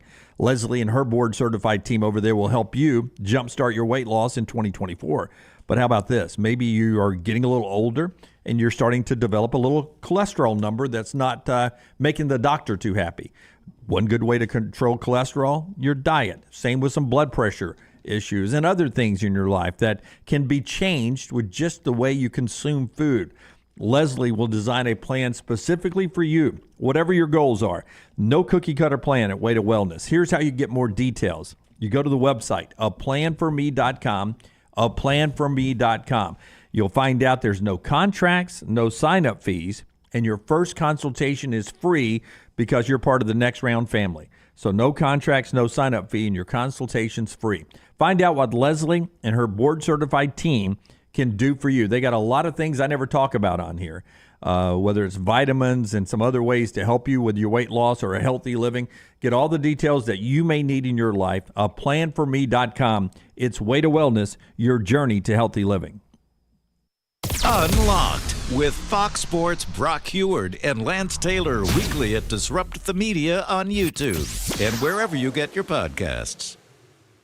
Hey, there's nothing worse than waking up to a plumbing problem. Don't get caught in a flooded house. Call the guys at Hemphill Services. Adam, Chad, and the team at Hemphill are the only ones I trust to fix it and fix it right the first time. Hemphill Services does it right and always at a fair price. For all of your plumbing, cooling, and heating needs, trust the name that Birmingham has trusted since 1954. That is Hemphill Services. Call now, 205-229-2090. That's 205-229-2090. Hey, if you're looking for Birmingham's best pizza, you need to stop in and see our friends at Slice Pizza and Brew. It's as local as you can get, from the ingredients that go into every pizza to the beer on tap. For a great lunch or dinner, go see our friends today, Vestavia or Lakeview at Slice. When it comes to great clothing, I love comfortable clothing that I can also wear to the golf course or anywhere I go. I get that from Roback. Brian Brown here for the next round. Whether it is the softest hoodies you'll ever find, they're great quarter zips, the polos, the pants, the crew necks, you can get them all at Roback.com, and we're helping you save. Your first order at Roback.com can get a 20% discount when you use code TNR20. That is Roback.com, code TNR20 for 20% off your initial order at Roback.com. The wait is over. Tonali has arrived. Beautifully distinctive Italian styling and performance. Come test drive the all-new 2024 Alfa Romeo Tonali plug-in hybrid at Alfa Romeo of Birmingham. The all-new Tonali offers best-in-class horsepower and torque, fastest 0 to 60 times in its class, plus best-in-class range with full electric charge. And best of all, qualified Tonali leasees are eligible for up to $7,500 EV tax credit factored into your lease. Hurry down to Alfa Romeo of Birmingham and experience the all-new Tonali. Fire damage to your home or business is something you never want to consider. Ryan Brown here from the next round. But in the horrible event it happens, Dry Tech is here to help. They respond quickly and will reply to you within 20 minutes when you call 205-637-0143. They're working for you, the customer, not the insurance company. They've got 5 crews ready to go 24/7. Don't call the insurance company first. Call Dry Tech. Just remember this website, mydrytech.com. That is mydrytech.com. Twin Peaks is the best in the game. Here, you're in the red zone for every college rivalry and divisional matchup all season long. I mean, where else are the scenic views as good as your view of the game? Only at Twin Peaks, the #1 sports bar. Follow Next Round Live on Twitter, Instagram, Facebook, and YouTube. The social media team at Next Round Live is dedicated to giving you daily news conferences and practice video from UAB, Alabama, Auburn, and around college football. Follow and compare to the sites you used to visit. You'll also get the latest highlights and news from the Next Round Daily Show. Turn on the notifications so you don't miss a thing. Follow Next Round Live on Twitter, Instagram, Facebook, and YouTube. See more at nextroundlive.com. Jim Dunaway, Lance Taylor, Ryan Brown, and Rockstar. Live from the Birmingham Racecourse Casino Studios, the next round, presented by Bud Light, is on now. We catch up with Clay Travis, being brought to you this part of the show by our friends at Hemphill Services today, heating, cooling, and plumbing. Yeah, make that phone call, 205-229-2090. Adam, Chad, Andrew, the guys at Hemphill Services. Make sure that unit is ready to keep up with this changing weather. Right now, $69 tune-up. When you call the guys, you tell them the next round sent you. It's hard to stop a train. For more information, hemphillservices.com. All right, he's the founder of Outkick, at Clay Travis on Twitter. He joins us now on the JohnstonRVCenter.com hotline. What is up, Clay? How are you? Doing well. How are y'all? Doing fantastic. Thanks a lot. Would you? I thought you guys might have entered the transfer portal like everybody else in LSU. Go ahead and get the shot in early, huh? It has been active. It's a weird situation that we've never seen this tested where a coach leaves outside of the transfer portal. And this is about to happen to Michigan, too, by the way, Clay. Yeah, but they got a succession plan. Yeah, maybe. Yeah, maybe. Sharon Moore. It's going to be easier for them. Yeah. You think Sharon Moore gets that? Clay, do you think Sharon Moore gets that job 100%? I would be very surprised if he didn't, yeah. Really? Yeah, but what about if you were Ward Manuel and you got I don't know who represents Brian Kelly. I'm just going to say Jimmy Sexton. That's a good guess. Yeah, let's just say that you got a inside tip that Brian Kelly would take that job. You got to take Kelly over Moore, right? I don't know. I don't know to what extent they feel incredible loyalty to Moore over how this season played out. Remember, Michigan's won one undisputed national championship since 1948. So even if it took 2 or 3 years after, let's say Sherrone Moore comes in and for 2 years he's not good, it's not like you still wouldn't have a tremendous opportunity to go hire somebody really good. And I think Michigan's going to take a fairly substantial step back this year, no matter who is the guy, right? So I kind of think you just go ahead and appoint. Now, remember, if Jim Harbaugh leaves, and I know he's doing, the second interview with the Chargers, that's the report that's out there. Yep. So if he ends up leaving, he's going to leave close to February, which is, kind of late in the process. I think you could easily go more for a year, and if the wheels completely came off, I think you could move on from him after a year and go back out, almost Luke Fickell-like, if you guys remember the way everything happened there. If I remember correctly, when Jim Tressel got forced out, Luke Fickell got a year, and then they were like, oh, wait, Urban Meyer's out there, and he's available. So that's kind of the way that I would do it. Maybe they name him an interim for the 1 year and see how it goes. I don't think that would be a bad sort of hybrid decision-making process in the meantime. Chris, real quick, says Brian Kelly's agent is Trace Armstrong. Most of college football is represented by Jimmy Sexton. Trace Armstrong, or the agents that, for whatever reason, represent us too, Russ Campbell and Patrick Strong. Once you get past that 3 groups of agents, that's like 99% of college football. It's wild how few people represent the major players in college football. Yeah, and I think it's a credit to all of those guys that they manage to represent multiple people even when they're looking for the same job, right? Those guys seem to be very trustworthy, not only to the schools, but also to the guys that represent them, which I don't think happens very much in any other industry. And look, if you're a coach, I don't think you can feel like you're being poorly represented. I mean, Jimmy represented an awful lot of guys, it seemed like, who got raises when the Alabama job came open, and he represents the guy who's going to go get the Alabama job. I think Jimmy does a pretty good job not leaking in general, and keeping a lot of those conversations as close to the vest as possible. And he's got good relationships with his coaches and helps them even when they're competing against each other. So I would prefer that if I were a coach, because it lets you know all the pieces on the chessboard in a way that you might not otherwise if somebody else is the representative. Because if you're aware of what offers are on the table, what everybody else is making, what jobs may come open, what jobs are coming open, all that to me is perfectly situational. I'd want to know all that information. Listen, I'm a hold a grudge kind of guy, which my wife always complains about. I need to let things go.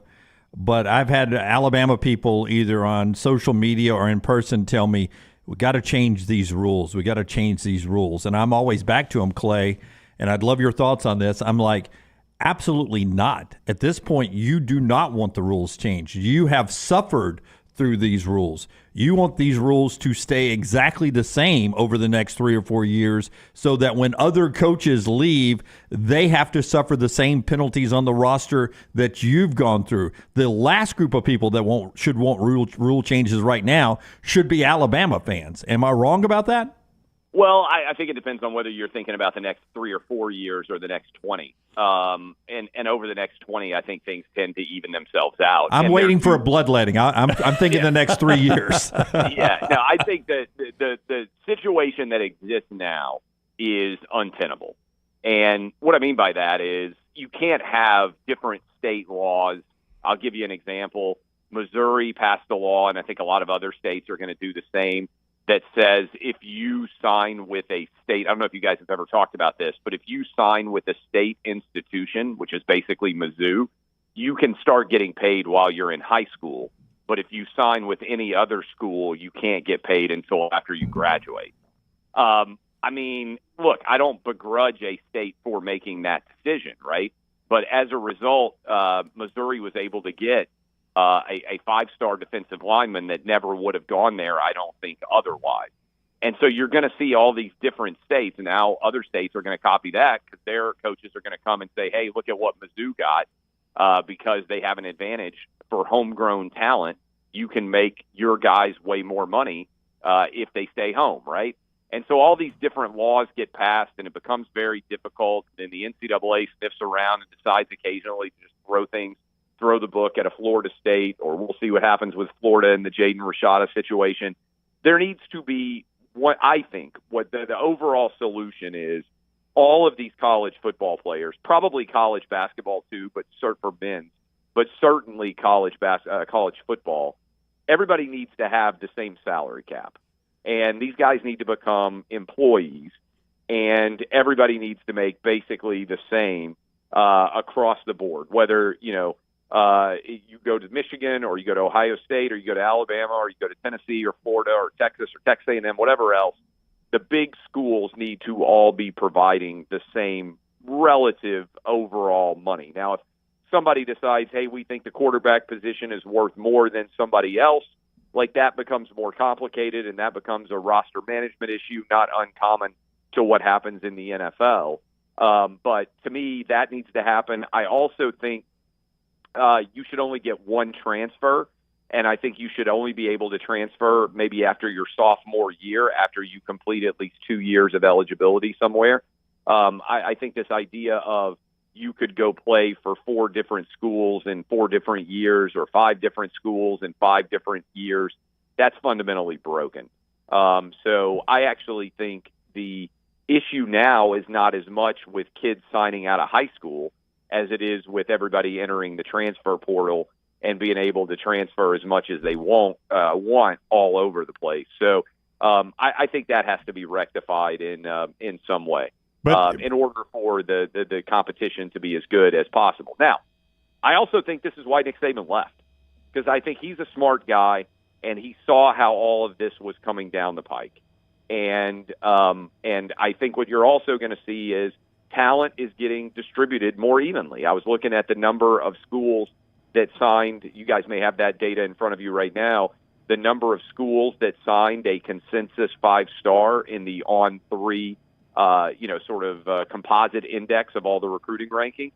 I think there were 11 schools that signed a 5-star. Right. That's unheard of, right? To have that level of talent getting distributed that more evenly across college football. So I think the sport itself is really in for a seismic change. The analogy I made, and I might have made it on your show before, is what we're dealing with right now is it's as if suddenly the Berlin Wall came down in college football. And if you remember what happened when the Berlin Wall came down in like all those formerly communist countries, they embraced capitalism, but they did it so quickly that you could suddenly like sell a kidney or you could buy a nuclear weapon, right? Like there were no restrictions on what could be sold, right? It was like, I'll give you, 3 Molotov cocktail, literally they sold off the armory of the Russians. They were worried about nuclear proliferation. And, if you could go buy you could buy a tank if you wanted to, after the Russians fell. And I think that's kind of what college football is dealing with right now. There's sort of an uninhibited capitalism, which is typically going to need to be restrained in some way.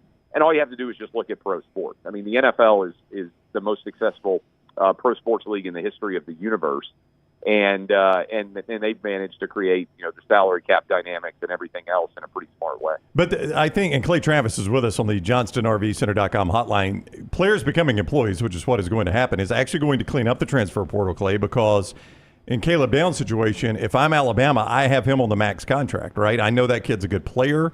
I do not want to lose him.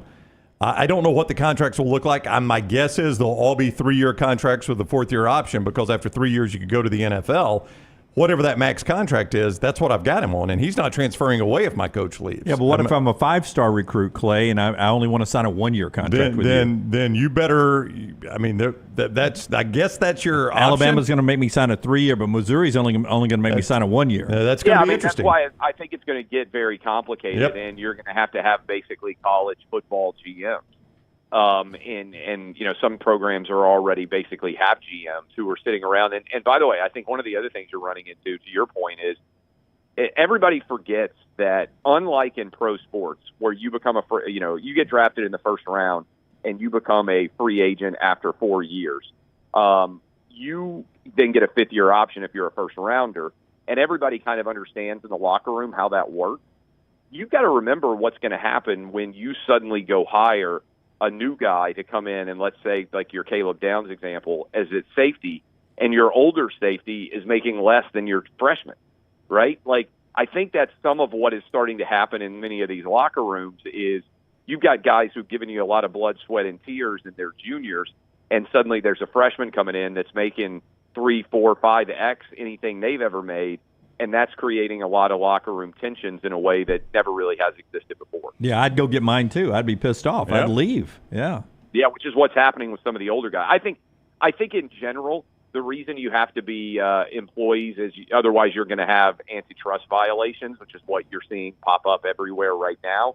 And if you have a collective bargaining agreement and you have employees, then you can have things that would otherwise be antitrust violations. But I think the biggest thing, if you talk to most coaches, is you can't have basically perpetual free agency and people can transfer at any moment in time. They have to, absolutely 100% have to get that rectified. Whether it's, hey, when you sign with a school, you're committed to them now for at least 3 years. Whether it's 2 years, I think most coaches would be okay with 2 years because at least you can start to find some of the talent. But right now, if you come in and you have a good freshman year and you go to a relatively small school, boom, you're hitting the portal and you're trying to get paid, and everybody's kind of having to deal with uncertainty on their roster as a result. It also takes away the importance of the signing classes because it's almost hard to analyze talent until you actually get almost to time of kickoff because you have so many different times when guys are entering the portal, leaving, and so many moving parts. Clay, time will tell, but I've been on the record. I think Greg Byrne hired the best potential candidate to replace Nick Saban. As a fan of another SEC program, does Kalen DeBoer scare you at all? Zero. I knew that was the answer. I mean, that is the answer because I think Kalen DeBoer will get fired in about 4 years. Alabama fans are going to have completely unrealistic expectations. And what I think Alabama fans are going to recognize, and I think sneakily a lot of them already knew this but are seeing it now even clearer, Alabama didn't have a dynasty. Nick Saban had a dynasty. And Nick Saban could have had a dynasty at probably 10 to 12, maybe 15 different college football programs. That's how good he was. And he happened to do it at Alabama, and that's a credit to Mal Moore for going and getting him. And the success that he had, I don't think will ever be equal at any point in any of our lives in college football. And I think partly that's because Saban left right as the paradigm shifted in terms of how college football is being structured. So I think even if Nick Saban had stayed, I think the ability for him to have dominated on the same level was changing. I think he saw that. I think that's one reason that he was leaving. I think the reason he came back to college football was to be able to have the power and control that he did. And I think that's fading to a large extent for a lot of college football coaches. I actually think you're going to see a lot of coaches just say, screw it. If you love really coaching football, I think the NFL is a purer way now to coach football because there's much less roster difficulty. You're not. I think coaching in the NFL is a way easier job now than coaching in college football. You're not held responsible for whatever your knucklehead players do, right? You don't have to deal with, at least if you're negotiating with a player, you know his agent, you know that there is a collective bargaining agreement that's well established. You don't have to ever negotiate really with your first-round draft picks, any of your draft picks. So I just think that there's going to be a lot of guys who get burned out on college football way faster. So no, I think Kalen DeBoer, I think he's fine. I think, he'll average 9 wins a season at Alabama. I think Alabama fans will go insane. They just don't even understand the concept of going. They just don't even understand the concept of going 8-4 or what that might be like. And I think the expectations are entirely unrealistic. And I mean, I'll circle back around after Bear Bryant from 1980 to 2009, Alabama won 1 national championship. God, just one. Damn it. Just one? In 30 years? Yeah. I mean, you guys, if you... now do Tennessee. Well, no. I mean, but Clay's right. But there was a reason behind that, Clay, is they had stupid hiring practices. Yeah. I mean, I don't know that they've gotten DeBoer right. I'm just saying for that period of time, you either had to know Bear Bryant or have had to play at Alabama to be the coach, and that's just a stupid way to hire coaches. Yeah, and here's the thing, Clay. I mean, how many people would you have hired over DeBoer? Oh, I would have hired Lane Kiffin. Oh, God. Clay. Are you serious? That guy's a joker. Well, you would have given give me the last big game Lane Kiffin's won. You would have given him the Alabama job? Yeah, I would have given him the Alabama job. Clay, he's 2-23 against ranked teams. Yeah. What has that guy done? Ole Miss.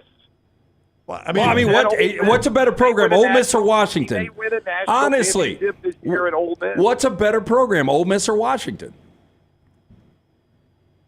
I think Ole Miss is a better program than Washington. Okay, Washington just played for a national championship. I think you're probably right, yeah. When you were talking about Alabama's future, were you rubbing on the lamp hoping the genie would pop out for all three of those wishes? No, look, Kalen DeBoer is going. They just clip this. Kalen DeBoer is going to fail relative to what success Alabama standards are. You guys have never dealt with the Alabama fan base in a social media era when things start to go bad, and that's going to happen. You guys have never dealt with the Alabama fan base in a social media era when you lose to Tennessee, LSU, Auburn, and Ole Miss in the same year, which might happen. You might go 8-4, and the wheels are going to come off for Kalen DeBoer really fast. Here's the other thing. Nick Sabin, Alabama doesn't have a great NIL. Alabama doesn't have a lot of rich alums relative to other SEC schools.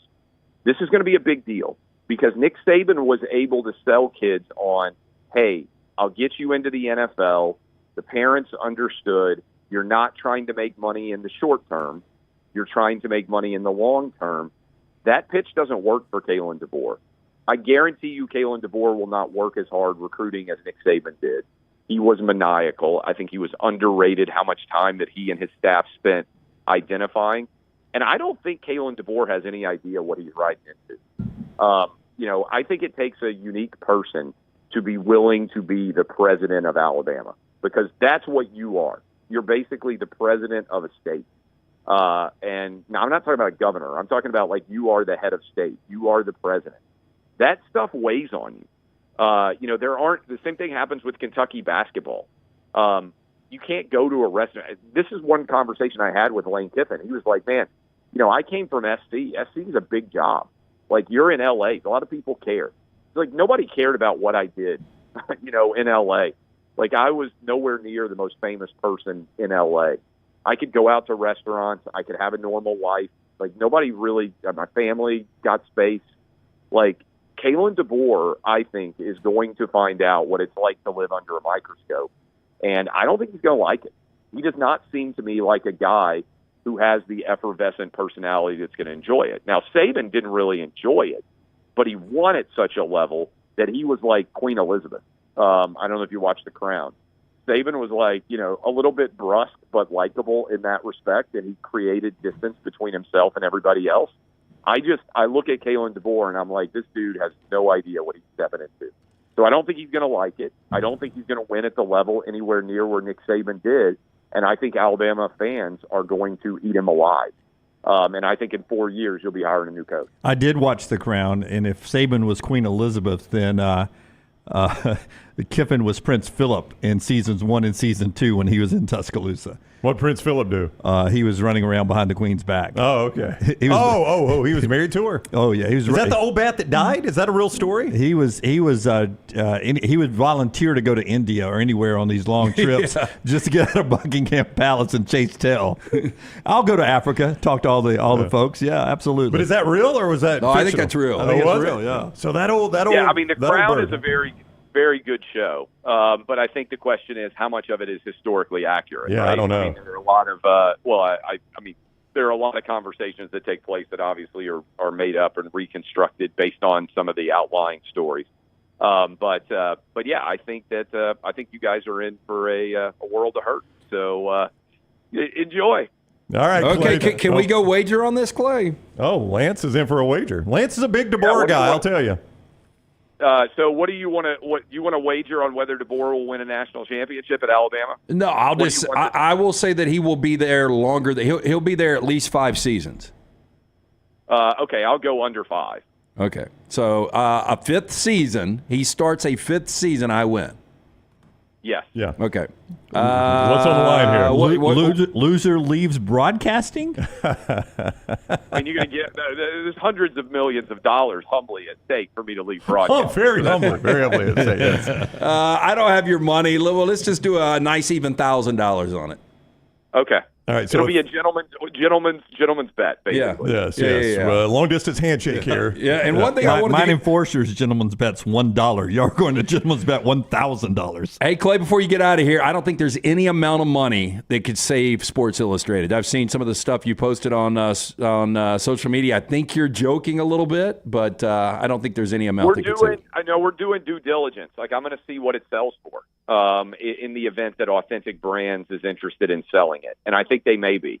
It may end up selling for less than Outkick sold for, which is, certainly I take a little bit of pleasure in that. What odds would you have given when I started Outkick that it would be more valuable than Sports Illustrated? I think that would have been a low probability event, but I think we kind of have ended up there. I think I'm going to see what the value of it ends up being, but they have basically, destroyed the brand. There's still a lot of nostalgic value for it, but it's disappointing to see what they did to it.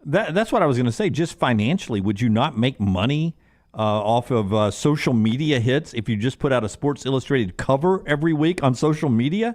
I mean, you'd get a ton of hits on that. Who's on the cover this week, and then one edition every year, just the swimsuit issue. Yeah, I thought you were just going to do an Outkick swimsuit issue. Yeah, I mean that's we would potentially buy the swimsuit issue away, and just pledge not to put trans people and fat chicks on it. And I think that would that would do well with heterosexual men, or as we like to call that, Maxim, back in the 90s. Also out of business, by the way. I think also out of business. But definitely the magazine business in general has been hit. But look, I mean, what they should have done is put everything behind the paywall.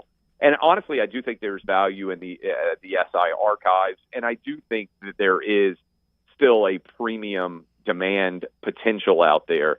But man, they just totally failed at that brand, and it's honestly kind of a fascinating.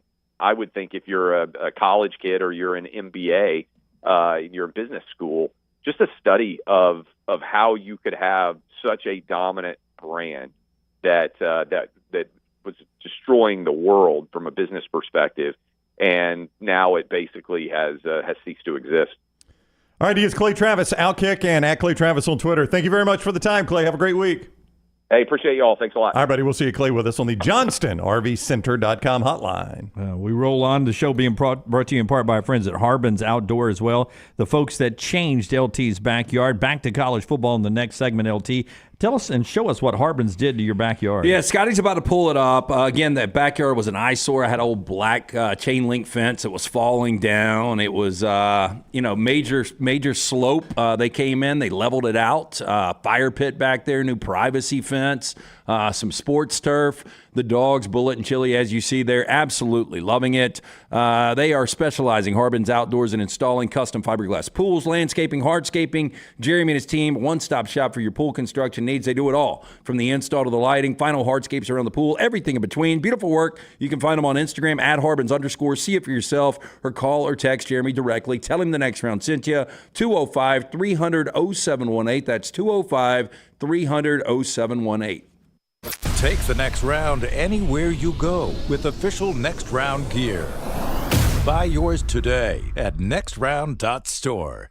For more than 40 years, Red Wing Shoes has been helping the hardworking people of Alabama. This is why Red Wing Shoes has created the 3-step comfort solution. Step 1, a certified fit specialist will use a 3D scan to electronically measure your feet and arches. Step 2, the fit specialist helps you get the appropriate footwear for your occupation. Step 3, customize your boot or shoe with a Red Wing orthotic. Whether you have a high arch or flat feet, Red Wing has comfort solutions for you. So experience comfort at its best. Visit one of the Red Wing shoe stores located in Pelham or Trussville. You want to look great while supporting your favorite show? You know the place to go is the official Next Round store at nextround.store. Yes, there are .store domains, and we have one. From shirts to hoodies to hats and all kinds of fun stuff, you can rep the Next Round anywhere you go. At the beach, Next Round hats to block out that sun. Up north in the winter, get you a comfy Next Round hoodie. Just need something to put your $20 beer in at a game? Get you a Next Round koozie and throw that thing in your pocket. You never know what stuff Jim's going to make me put in there next. Check it out. It's the Next Round store at nextround.store.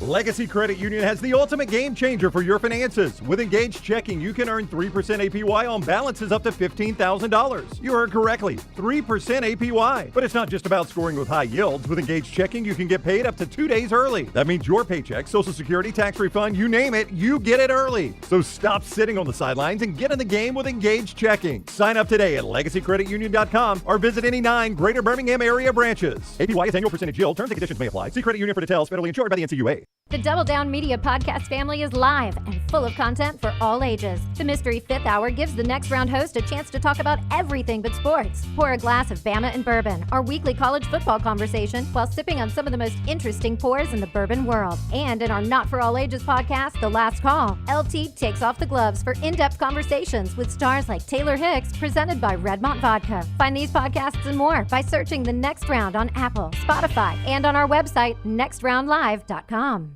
Hey, Lance Taylor from the Next Round to tell you about one of our favorite places for breakfast, lunch, and dinner. That is Hamburger Heaven since 1982. Hamburger Heaven has been serving Birmingham's best hamburgers, cheeseburgers, French fries, hand-spun milkshakes, and sandwiches made fresh to order. All of their ingredients are fresh and prepared daily. This includes their beef, always fresh, never frozen, hand-pattied each and every day. For breakfast, lunch, or dinner, visit any of the 4 locations, Highway 280, Irondale, Gardendale, and Homewood. The Next Round is so much more than the show you get from 9 to 1 each day. So make sure to head to our official YouTube channel at Next Round Live and subscribe to get all of our latest content. We, of course, have plenty of specialty content and shorts based all around the sports in the heart of the SEC. But we also talk pro sports, gambling, lifestyle and entertainment, and so much more.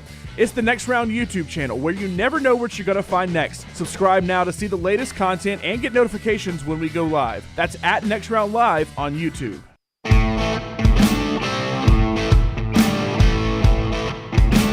Back with you on the Next Round. Hey, before we get to 4 downs and before I tell you about Legacy Credit Union, Forrester, can you pull up the ACC? I don't think they've released their full schedule yet, but they sent out their Week 1 schedule yesterday, right. And we've got the graphic here. And until this graphic came up, I'll be honest, I forgot Cal and Sanford was in the ACC. I was watching halftime in North Carolina Wake last night, and they showed this, and they highlighted Cal against who are they playing Week 1? It's Cal versus that little CA logo. It's California. It's one of the state, the Polytechnic or something it's like that. Cal Northridge or somebody like that. Yeah. And Stanford TCU, I'm like, why are they highlighting those games? Those games suck. Yeah. And then I was like, oh yeah, they're in the ACC now. So weird. Yeah. It is weird. But Thursday night, that's a pretty good game. North Carolina at Minnesota for the Thursday night opening weekend. How tough's that ticket Cal at Syracuse going to be? I think you'll be able to get in there. Yeah, probably so. Yeah, I think you'll be able to get in to see that one. Boy, that Saturday one does not do a ton for me outside of Clemson, Georgia. And then the Monday night game we get on Labor Day night is Boston College, Florida State. Yeah, surely that's not going to be the only game going on, right? There's only one. I'll tell you, man, that was a great game last year. But name value-wise doesn't do a ton for it. So you think these schools are resisting playing that Labor Day night game now? It must be, Brownie, because Sunday night, we don't have the TV schedule yet. But we know who the Sunday night game is. We already know who the Sunday night. Yeah, you have to give me a second. It's a big-time game, though. Yeah, but that Sunday night has become one of the better watch-viewed games of the year every year. And last year it was LSU and Florida State, obviously. And that was a great game. And the year before that, I forget who it was. It was Notre Dame in Texas or somebody Notre Dame, that. Florida State. Notre Dame and Florida State. Notre Dame, Texas was 2016. Oh, that's a long time ago. That Sunday night game's that LSU-USC game in Vegas. Oh, see? I remember it being a good one. But no, you're right. Boston College at FSU is currently the only Monday night game. Yeah. See, so that's going to be your Monday night game. You guys have any desire to broadcast from Vegas that weekend? We've got a spot. Yeah. I just wouldn't want to miss... Truthfully, I'd like to broadcast from Vegas leading into the start of the season, somewhere between August 14th and August the 23rd. Because as a fan club member of the Killers, great rock and roll band from Vegas, They're playing a specialty show at Caesar Stadium there, the 14th through the 23rd. Now, keep in mind when I bring this up that the Florida at Utah game got moved to Thursday night during the summer. It initially was not a Thursday night game. That's right. But that game you mentioned is the only good Thursday night game there is. Right now. But now Fox, because that will be an ESPN game, North Carolina at Minnesota. No, I guess that'd be a Fox game because it's at Minnesota. That's right. So I would imagine ESPN, and there's not anything close to that. So I imagine ESPN's going to convince somebody to move so that they can have a Thursday night game. Don't know who it'll be. Oh, chances are it's good. It's going to be an SEC team. So pull up Week 1 SEC schedule, Brown. Give me 1 second. I'll do that. I'll tell you about Legacy while you do that. Our friends at Legacy, LegacyCreditUnion.com. I want to remind you that credit card, a high, right now you got a lot of money on your credit card, a lot of debt on your credit card. Sometimes the best way to get out of that hole is to transfer your balance to a lower interest credit card situation. That's what you get with Legacy. You can get the details at LegacyCreditUnion.com. First of all, on your balance transfer, there's no balance transfer fee. There's no annual fee. And for 6 months, that big amount of money that you're transferring over, it's only a 2.99% APR, the annual percentage rate there. And the credit card as a whole on new purchases, 8.90% APR, a great rate there. You can get details right now at LegacyCreditUnion.com, LegacyCreditUnion.com, or visit any of their 9 Greater Birmingham branches. It's our friends at Legacy, proud supporter of UAB athletics, including Bartow Classic Sunday down at Bartow Arena with UAB and Memphis in action. The Bartow Classic at Bartow, good matchup on Sunday, and AK wants that stadium sold out, so go get your tickets, our friends at Legacy. There are only 3 good Week 1 SEC games. I think only one of them will be a potential Thursday nighter. You got Clemson, Georgia, and Atlanta. That's set for Saturday because that's that Chick-fil-A game, so there's zero chance you're moving that one. Notre Dame at Texas A&M. They won't move that one. I can't foresee them moving that to a Thursday night. And then Miami at Florida. That is a potential Thursday night game. Again, Florida played at Utah Thursday night to start this year. Yeah, that is a potential move to a Thursday night. That'd be your only one. There are no other good ones. That'd be a good Thursday night game. What, Miami at Florida? Yeah, absolutely. Heck yeah, it would be. Is there a mediocre game? Well, I'll just give you the rest of them. Pine Bluff at Arkansas, Colorado State at Texas, Eastern Kentucky at State. Texas, Colorado State. I mean, Texas is probably a 4-touchdown favorite in that game. Oh, yeah. That could be a move. I don't know who. Texas got a big game Week 2, I believe, right? They've got. I think don't they play Michigan? Yeah, I thought that was Week 3 though. Okay, but get that extra few days there, play that Thursday night game. I'm gonna go ahead and I'm gonna buzz in, not get the rest of the schedule. Say Colorado State, Texas gets moved to Thursday night. So? Yep. I mean, that doesn't do a ton for it. Again, now by then I'll watch every play of it. But right now, and I'm gonna buzz in to say it's the SEC network. Colorado State, Texas. So SEC. ESPN's not gonna have a Thursday night game, and they're gonna say welcome to the SEC. There's no way ESPN goes without a Thursday night game. They're gonna move it to ESPN then and say welcome to the SEC, and simulcast it with McAfee on the SEC network. Eastern Kentucky is at State. Furman is at Ole Miss. Murray State is at Missouri. Temple at Oklahoma. Western Kentucky at Alabama, Virginia Tech at Vandy, Old Dominion at South Carolina, Chattanooga at Tennessee. There's potential of that on a Thursday. Southern Miss at Kentucky, and Alabama A&M at Auburn. Yep. Not a whole lot there, my friend. All right. I think Texas has a bye week 2. I'm going to look real quick while we're discussing this. So you know what the first game of the college football season is, though, right? Oh, yeah. It's Notre Dame and somebody. It's Georgia Tech and Florida State in Dublin. I think it's Oregon at Hawaii on the 24th of August. I think it's a standalone game. Yeah, I can tell you this real quick. Do you think that's Big Ten Network, though, Oregon at Hawaii? I don't know, but I know Georgia Tech and Florida State play in Ireland for Week 0. There's the Texas schedule. No, you're right. It's September 7th. I was wrong about that. So Colorado State, Texas is Week 0, Brown, August 31st. So it was listed among the Week 1, so that's a Week 0 game. Yeah, Texas, Michigan's the opening. That's not Week 0. Okay, August 31st is Week 1. Yeah, that's you're right. Jim. You're right. I'm just going by Texas's schedule. Okay, Florida State, Georgia Tech is the game in Dublin. That's the game you're talking about. That's right, because game day's already announced. Yeah, game day's already announced. Florida State and Georgia Tech play in Dublin, and there are only 2 Week 0 games currently scheduled by the schedule I have. Montana State at New Mexico and Florida State, Georgia Tech. So you're not going to get a whole lot of Week 0 this year. And what date is that? That is Saturday, August 24th. See, and I've got Oregon, Hawaii on that date. Okay, let me find Oregon. Just check it. But I've got Oregon at Hawaii. Yeah. On the 24th. Oregon at Hawaii on the 24th? Yeah. Seems like a weird game. 2023? Are you looking at 2024? Okay. If it's 2023, we'd know about it. I don't have Oregon playing Hawaii, Lance. I'm looking at their regular season. On Oregon's schedule. Yeah, at Hawaii, Idaho, Boise State, and then they... I don't know if the Idaho's the first game I see them playing. But is that right? They've got Oregon State? Yeah, they're at Oregon State. Yeah. The football? Civil War. Is this football? This is football, yeah. Yeah. Let's do 4 downs. It's brought to you by our friends at Slice. Slice pizza, great for lunch and dinner every day. 4 great locations, the original in Lakeview, one in Vestavia, Montevallo, Crestline Park now, coming soon to Homewood. The concept created by the late Jeff Bajaya. His brothers Jason and Chris continue that legacy. Stop into one of those 4 locations. Local pizza, local ingredients are online, slicebirmingham.com. First down. Who wins a playoff game first, Lincoln Riley or Tua Tagovailoa? I would say Tua. I mean, Tua's going to be in one. I know. I don't know that Lincoln Riley is going to be in one. You know what I'm saying? So I'm taking the known. I mean, Tua, they'll be. You would say hope that. I mean, you guys slid in this year. Yeah, as a 6 seed.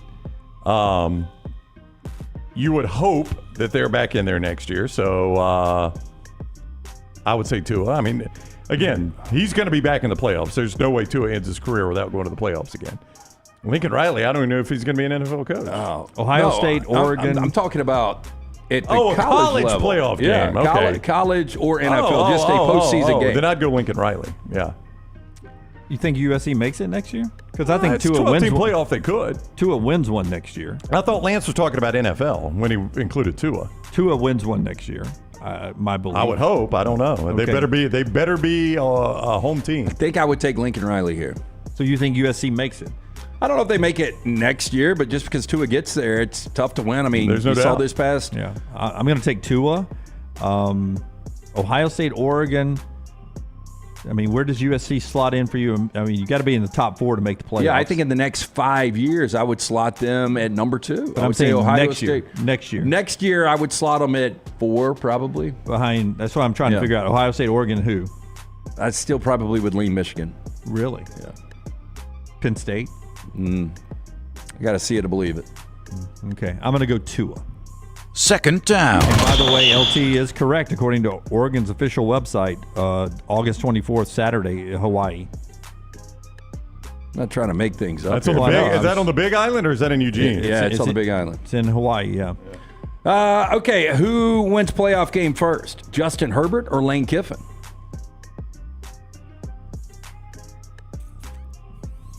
I think I would go Lane Kiffin in this one. I think I'm going to go Lane Kiffin in this one. I mean, I feel like the college coaches are the better bets in both of these. And I think I would take Herbert here. You would take who? Justin Herbert. Okay, Jim Harbaugh. Well, first of all, he's got his second interview Yeah. today. So he is trending towards being their next head coach. Yeah, look, they were just in the postseason, blew a major lead last year. Yeah, but missed it by a long shot this year. A lot of injuries, bad coaching. Brandon Staley obviously fired in the middle of the year. I would go Herbert. I'd go Herbert for a stake. So you Lane Kiffin. I mean, remember, if he's playing in the college football playoff, he's got to beat a ranked team. Yeah, and he's probably playing on the road. I mean, chances are it's a road game in the playoffs. Probably. Yeah, I mean, it's a pretty good chance it's a road game if they're in. Yeah, but I'm just saying he could have finished third in the SEC and be still 5, 6, 7, or 8 and hosting a game. He could, but then he's got to finish third in the SEC. I don't have a ton of confidence in that. Pretty good little team he's put together for this upcoming year. It is, but to Lance's point, do you have to play top 25 games in this new SEC? You do. You do. That's about all I'll say about Lane Kiffin. I'll take Lane before Justin Herbert. And you're doing a stake? Is it Herbert with the Chargers? No, it's just Herbert wherever. I mean, he's going to be with the Chargers. I mean, this thing ain't going to go 3 or 4 years, is it? I don't know. Who's got it better than me? Nobody. Lane, I'll take Lane Kiffin with a playoff win. Wow. Did we do one yesterday? I don't know. Y'all seem hungry for him today. No, we did one today. 2 today. Yeah, we got 2 today. Yeah, none yesterday. Okay. Right. Third down. Okay, who's the head coach at any level first? Tommy Rees or Ryan Grubb? Well, I would go Ryan Grubb. Reese's path to being an NFL head coach, if he stays in the NFL, he's got to become a coordinator first in all likelihood and to be a successful coordinator. So you're talking 2, 3, 4 years down the road before that ever happens. Grubb, I mean, if they had a successful year, Jalen Milroe is going to start the year as a top 5 or 6 Heisman candidate. You win him the Heisman and Alabama has a successful year, I think Ryan Grubb could be a head coach immediately. I think he will be done away. Yeah, I think if but they Clay go out, just told you they're not going to do any of that. That's Clay's opinion. But if they go out and they average, 38, 40 points per game, people are going to be like, damn, this Kalen DeBoer guy, he's real. And you've got the next best thing in Ryan Grubb. So I think it could happen after this year. I would go Ryan Grubb as well. 4th down. Tiffany Amber Thiessen, 50 years old today. How about that? If I asked you, in their prime, Tiffany Amber Thiessen or Karma Electra? Okay. Make a hound dog break its chain. I don't know if that's a Southern saying or not, but it sounds like one. So Tyler is showing us. Go back to Tiffany Amber Thiessen. All right, that's Tiffany not the best picture of her. It's not the best picture. That's not the best picture of her. It's not a bad one. No, it's not. I mean, I'm not even sure she was of age then. That was her on Saved by the Bell. That was a Maxim shot. Just want to let you know. Yeah, okay, she's of age if it was Maxim. Thank you, Tyler. I'm a big fan of 1, 2, 3, 4, I know where 5, you're going. 6. Number 6. Top row. No. Go back. Yeah, she ate too much. She's there. undoing the belt to right up the button right there, where she can breathe a little bit. Yeah, I mean, I think right there. I mean, Thanksgiving is what she looks like at Thanksgiving. You think so? Yeah. Tiffany Amber Thiessen always seemed like a girl you'd go to high school with and could date, and the parents would be okay. Carmen Electra always seemed like the girl you brought home and the parents were like. For some reason, I never liked Carmen Electra. Maybe I got noticed her too late. Like, I don't remember this era of her. So I'm on the Peach Pit 90210. Yeah, I think Tiffany a little more natural, right? Yeah, that's what I'm saying. She just seemed like a girl you went to high school with. I'd take Tiffany Amber Thiessen for the win. For the win. Remember when she turned into bad girl in 90210 though, when she was smoking weed? Oh, absolutely. Got a tattoo too, I think. Wildcat. Yeah, I would go Tiffany Amber Thiessen too. Wildcat. Okay, that is 4 downs brought to you by our friends at Slice. Before you tell us about Dr. B, LT, Jeff wants to know what's LT's line for Auburn, Alabama basketball tomorrow night. Those lines don't usually come out until when? Tonight. I mean, Lunsford might be able to find something at mybookie.ag right now. But I said this yesterday. I'll stick with it. I think Auburn is going to be a 2.5-point favorite. 2.5-point favorite right now, Jeff, is where he's saying Auburn a 2.5-point favorite on the road at Alabama tonight. That's not an official line. That's LT's line. He's usually pretty good at that. You can get all of his plays at lanceslock.com, lanceslock.com, and his hair. If you want his hair, you can get that from Dr. B. Yeah, my man, Dr. Beckenstein, the name everyone said when I was asking around. When I started to thin out, we started this venture, went to see Dr. B. My hair has now more than doubled in thickness. Did one of those non-invasive 30-minute treatments on the couch last night. I do it 3 times a week. That's all I'm doing. 205-319-0316. Dr. B also offering the Sensus Transdermal Infuser. This enables Dr. B to get various medicines and therapies into the scalp where the hair follicles are without using any injections. This is revolutionary, as Dr. B can pinpoint delivery of a patient's genetically specific products without any needles. Again, for more information, call, schedule the consultation, 205-319-0316 or t3hair.net. Never miss anything Auburn. Watch Village Vice at Wardam Pods on YouTube and listen wherever you get your podcasts. There are so many things I love about walk-ons. Authentic, mouth-watering Louisiana cuisine prepared fresh daily from scratch. A great beer selection and TVs everywhere to watch the big game every day of the week. And of course, they've got 2 great locations on Highway 280 and 119 and at Hoover near the Hoover Met. Walk-ons is also a great place for happy hour, 2 to 6 Monday through Friday with $5 moonshine swirls, $5 house pours, and half-price appetizers. And it's an easy take-home experience for the family as well. Highway 280 and Hoover with walk-ons. Storm season is here. Make sure you have a plan of action in place right now. Greg from Pell City and Storm Restoration Roofing should be your first call when storms hit. Insurance companies love working with Storm Restoration Roofing because of Greg Nelson's name and reputation in the industry. When storms hit, call Greg Nelson. He's local, 205-542-3531. He's the home of the free no-cost roof inspection. Greg from Pell City on Facebook, 205-542-3531. It's Storm Restoration Roofing. Hey, Ryan Brown here from The Next Round. Do you want to help pay for my kids' college and look great while you're doing it? You need to go to The Next Round store. Everything from hats to short sleeve and long sleeve t-shirts, sweatshirts, hoodies, zip-up hoodies, and much more. And we're adding new things all the time. Why would you not want to see my kids get a great college education and look great out in the public while you're doing it?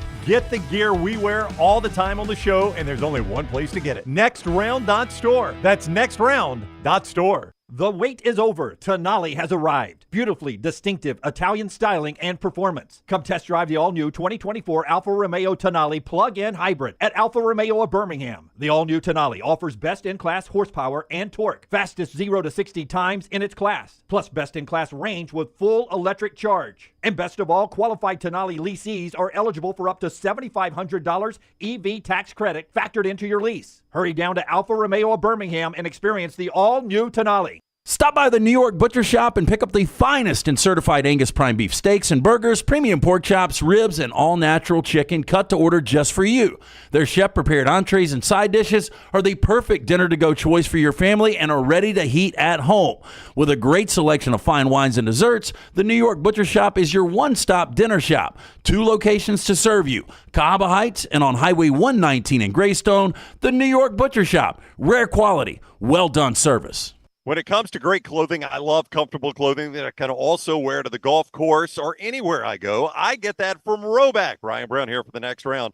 Whether it is the softest hoodies you'll ever find, they're great quarter zips, the polos, the pants, the crew necks, you can get them all at Roback.com, and we're helping you save. Your first order at Roback.com can get a 20% discount when you use code TNR20. That is Roback.com, code TNR20 for 20% off your initial order at Roback.com.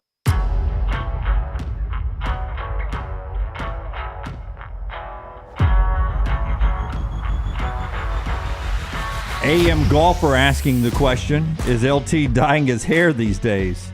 I am as gray as I've ever been. So, I mean, you guys are looking at it. Does it look like I'm dyeing my hair? It really does not, no. It does not, no. I'll tell you what it is, I think, is it's gotten so much thicker right here, it just looks a lot darker because most of my gray's on the sides. Yeah. I think that's what it is. Yeah. If I was asking anyone, you've got no gray. I would be asking you if you're dyeing your hair. Never put a drop of dye in my hair. Wouldn't even know how to do it, honestly. Have you ever dyed yours? Yeah. You have? Yeah. Yeah.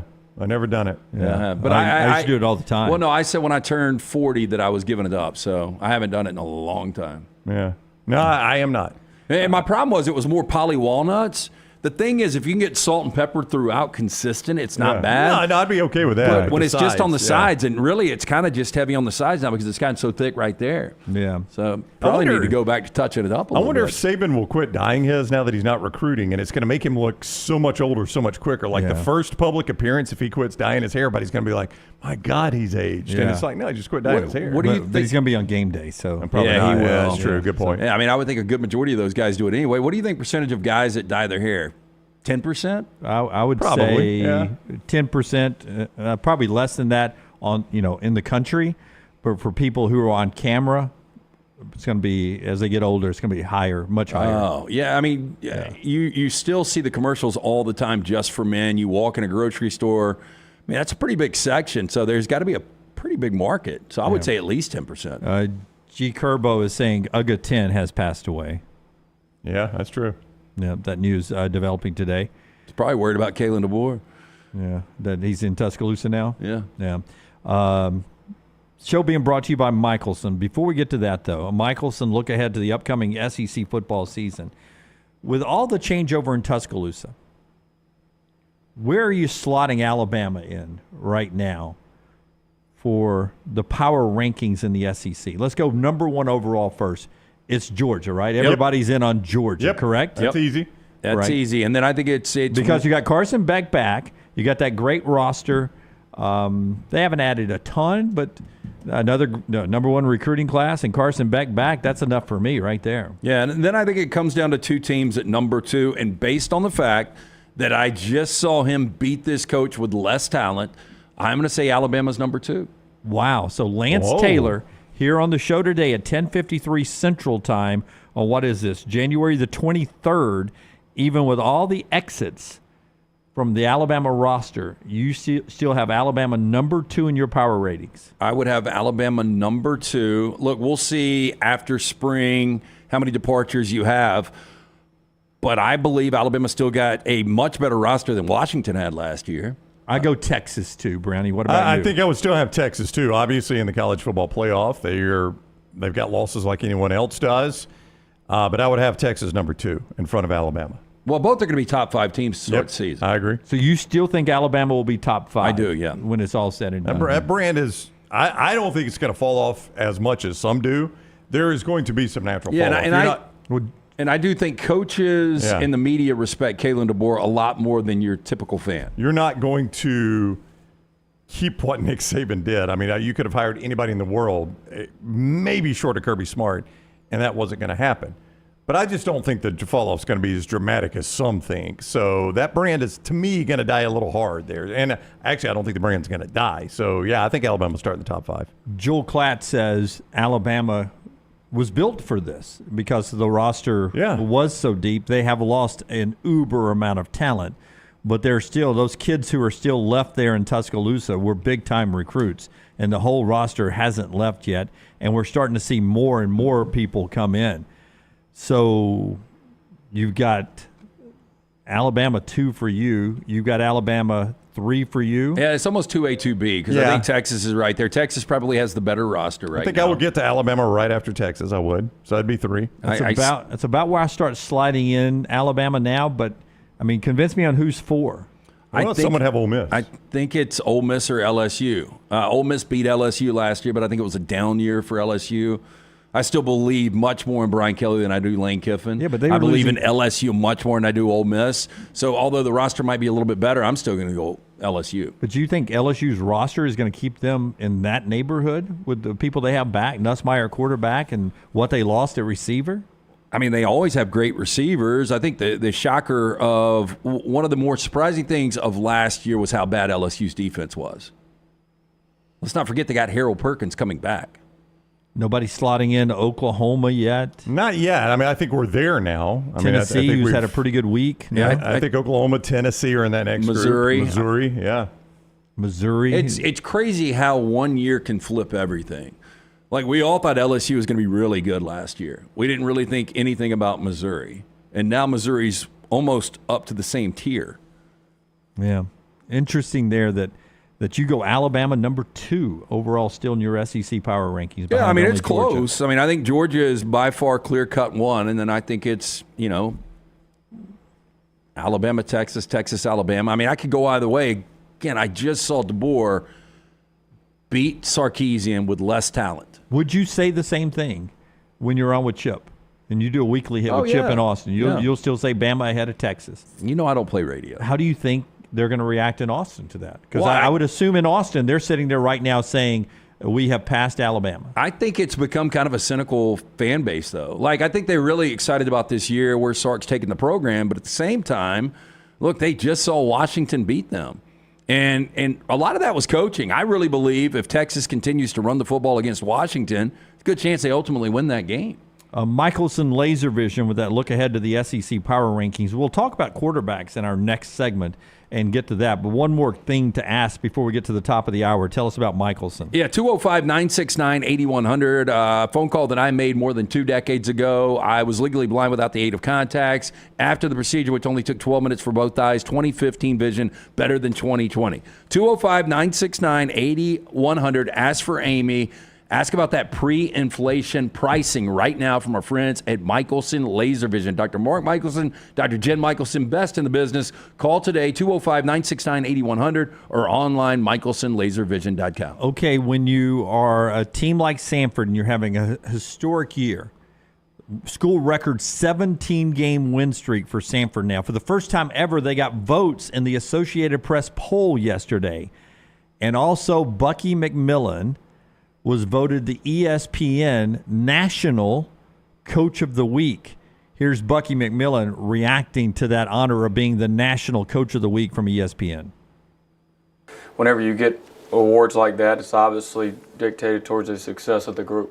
I'm personally not big on individual awards in basketball. You never see me publicize them because it's such a team game. And there's going to be a lot of guys who on our team that may not be the player of the week or some guys that may or may not make all conference that may have a bigger value than some that do. And so, but anyway, whenever we're getting media attention for our program, it helps on a lot of fronts. That's Bucky on being National Coach of the Week by ESPN. Boy, that's the that's the kind of PR when you start seeing Sanford and the others receiving votes. You see them in the Ken Palm. You see them in the net. You see them getting that ESPN.com love. That's when other schools, if they have openings coming up, they start going, well, what's this kid at Sanford? I was talking to somebody on Bucky's staff the other night and talking about, you guys are really good, but it comes down in the Southern Conference to a one-bid league. And he's like, we all know that, though. So, we're prepared.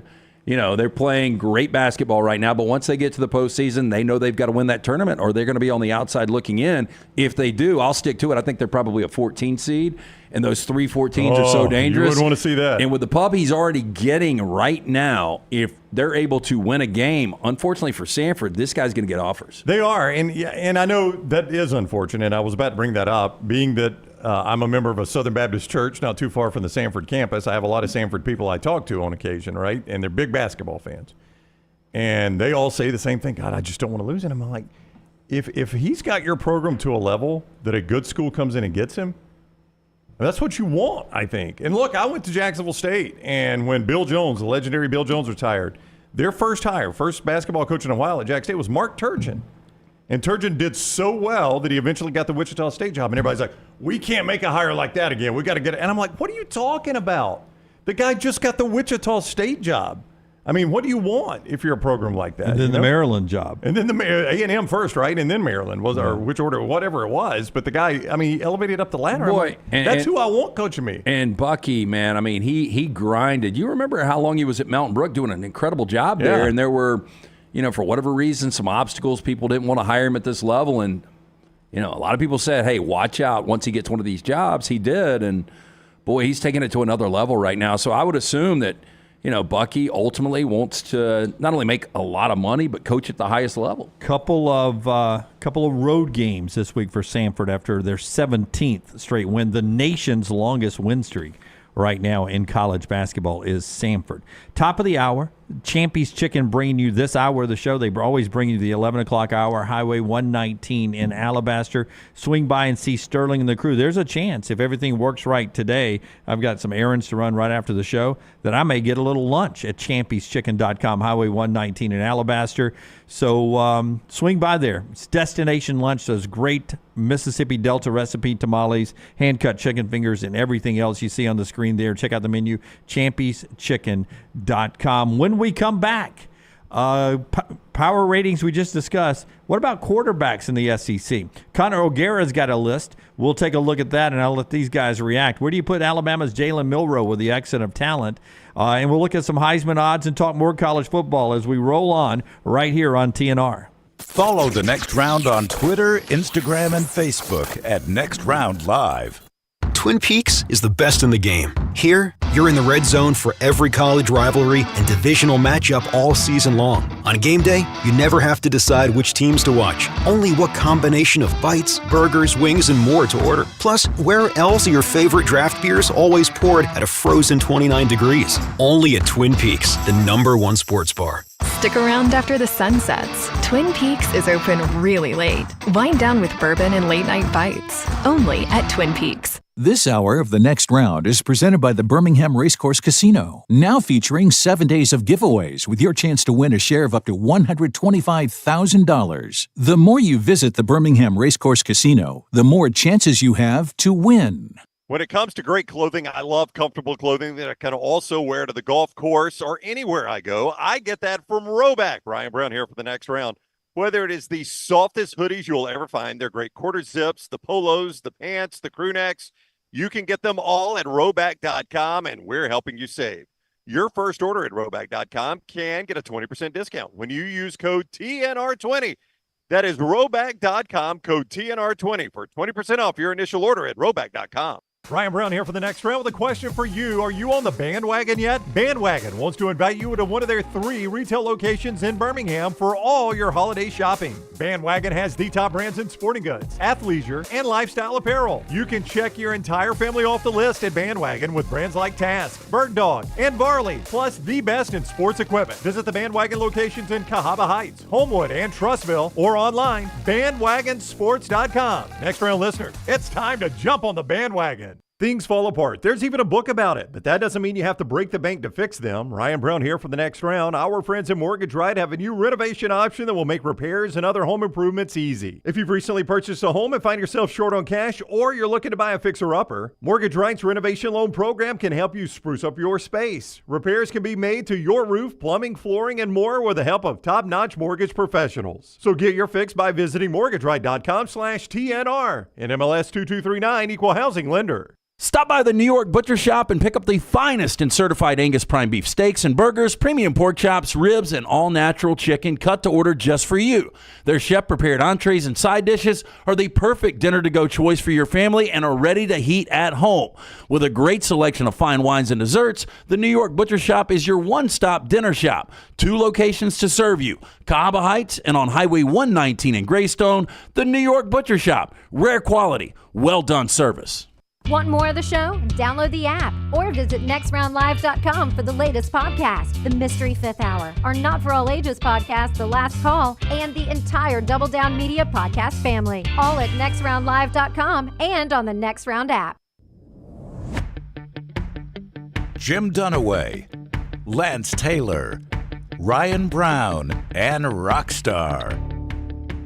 Live from the Birmingham Racecourse Casino Studios.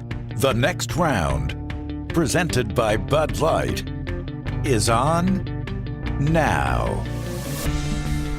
All right, final hour of the show here.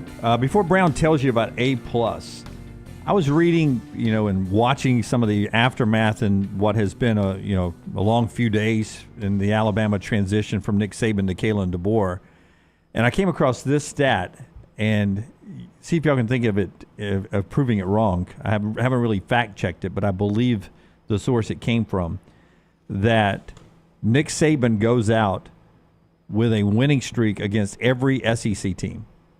Yeah, no SEC team beat him in his last game against them. So when he beat Georgia, would have been the last one.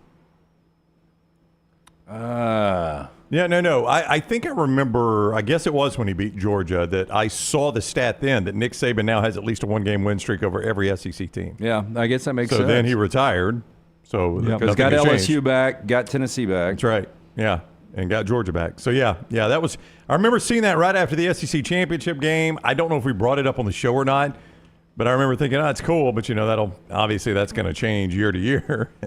Right. And once Texas cycles in, then technically you wouldn't have a 1-game win streak over every SEC team.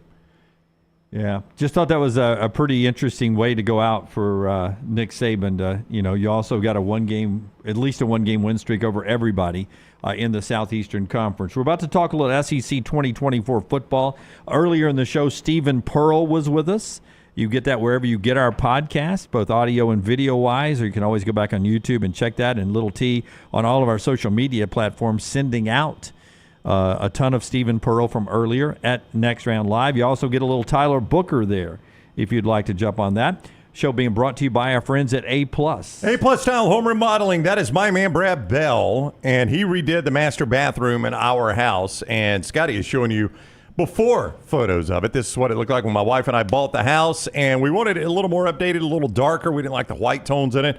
So she scoured the internet to find the right person to do the job. She came across Brad Bell after talking to a ton of contractors and people who had used certain contractors who got some quotes. Brad's quote was amazing. His crew was amazing. The finished product was amazing. No issues at all. I cannot recommend him more highly than I am right now. Here's what he specializes in, and this is what you're going to get your money back on when you go to sell your house, but you're also going to enjoy it while you own your house. The master bath, the kitchen, and the master bedroom closet. Those are 3 major selling points in houses.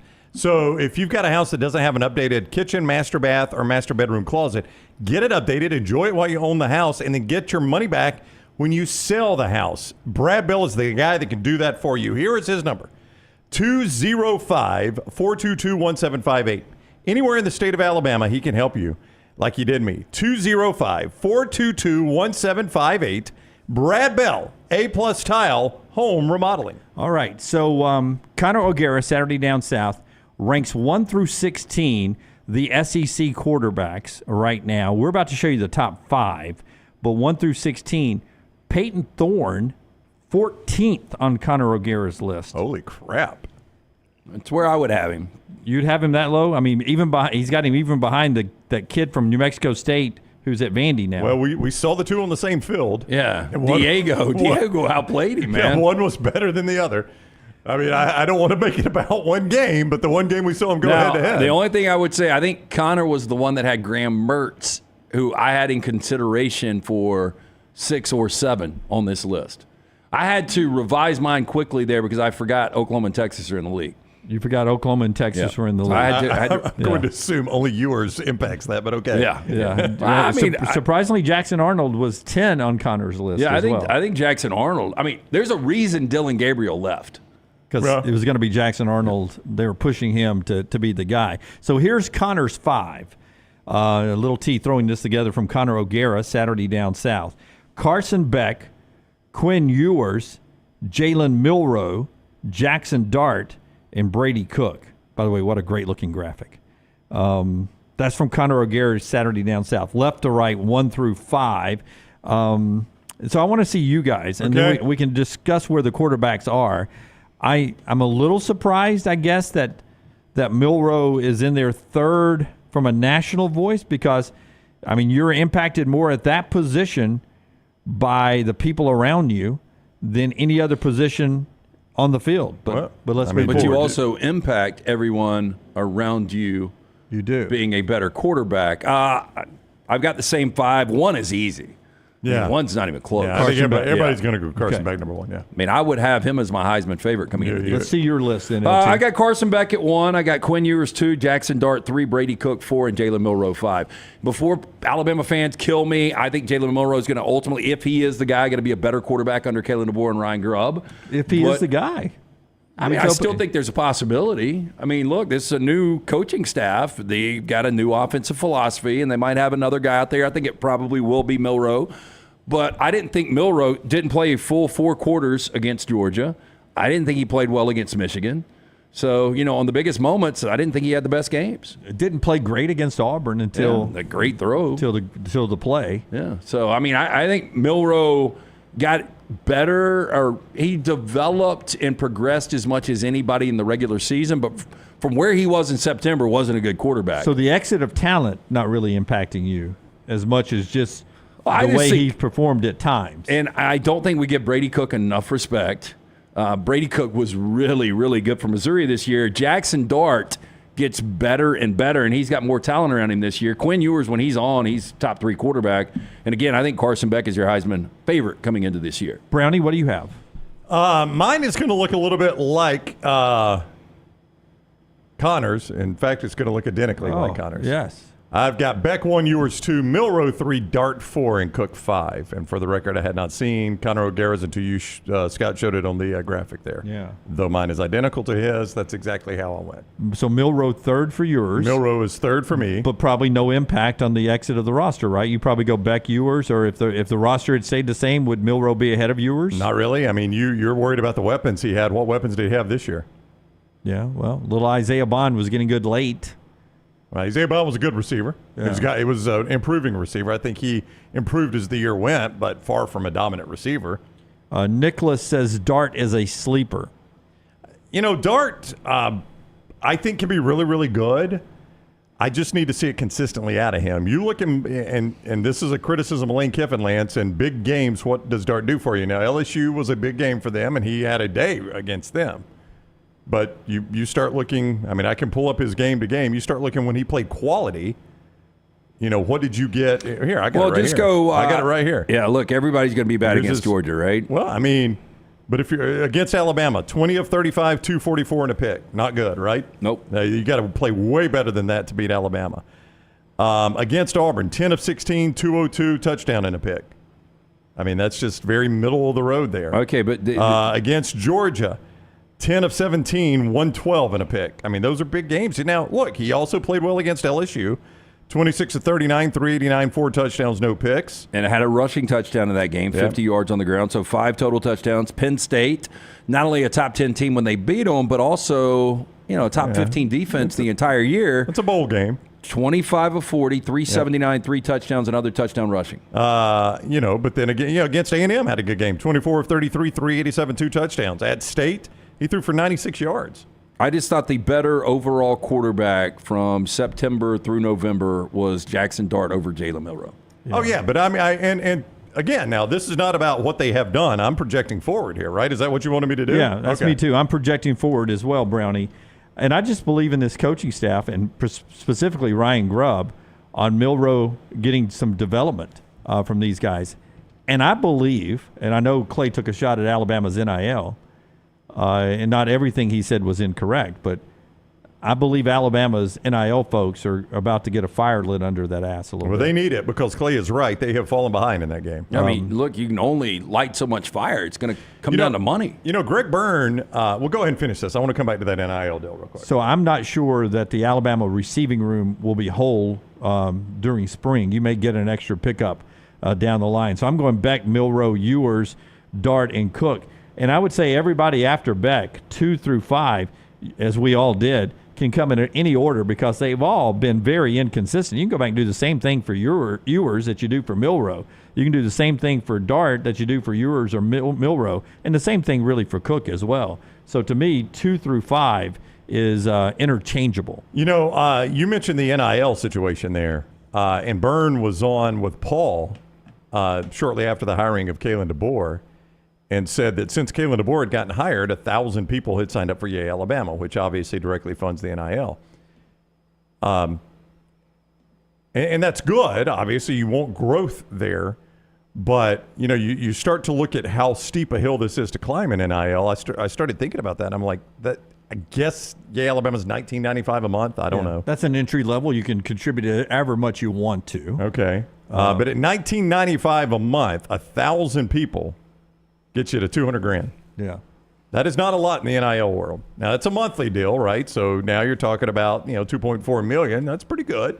Yeah, and I've said the same thing Clay said, though. Alabama doesn't have that 1 or 2 big alumni that you'll be able to go to. It's not a poverty program, but it also doesn't have, a Haslam is who Clay's, kind of pointing at. T. Boone Pickens back in the day. Somebody like Bill that. Knight. Okay, but here's what has to be tapped into. And I just wonder if he's able, if you're going to be able to tap into this at all.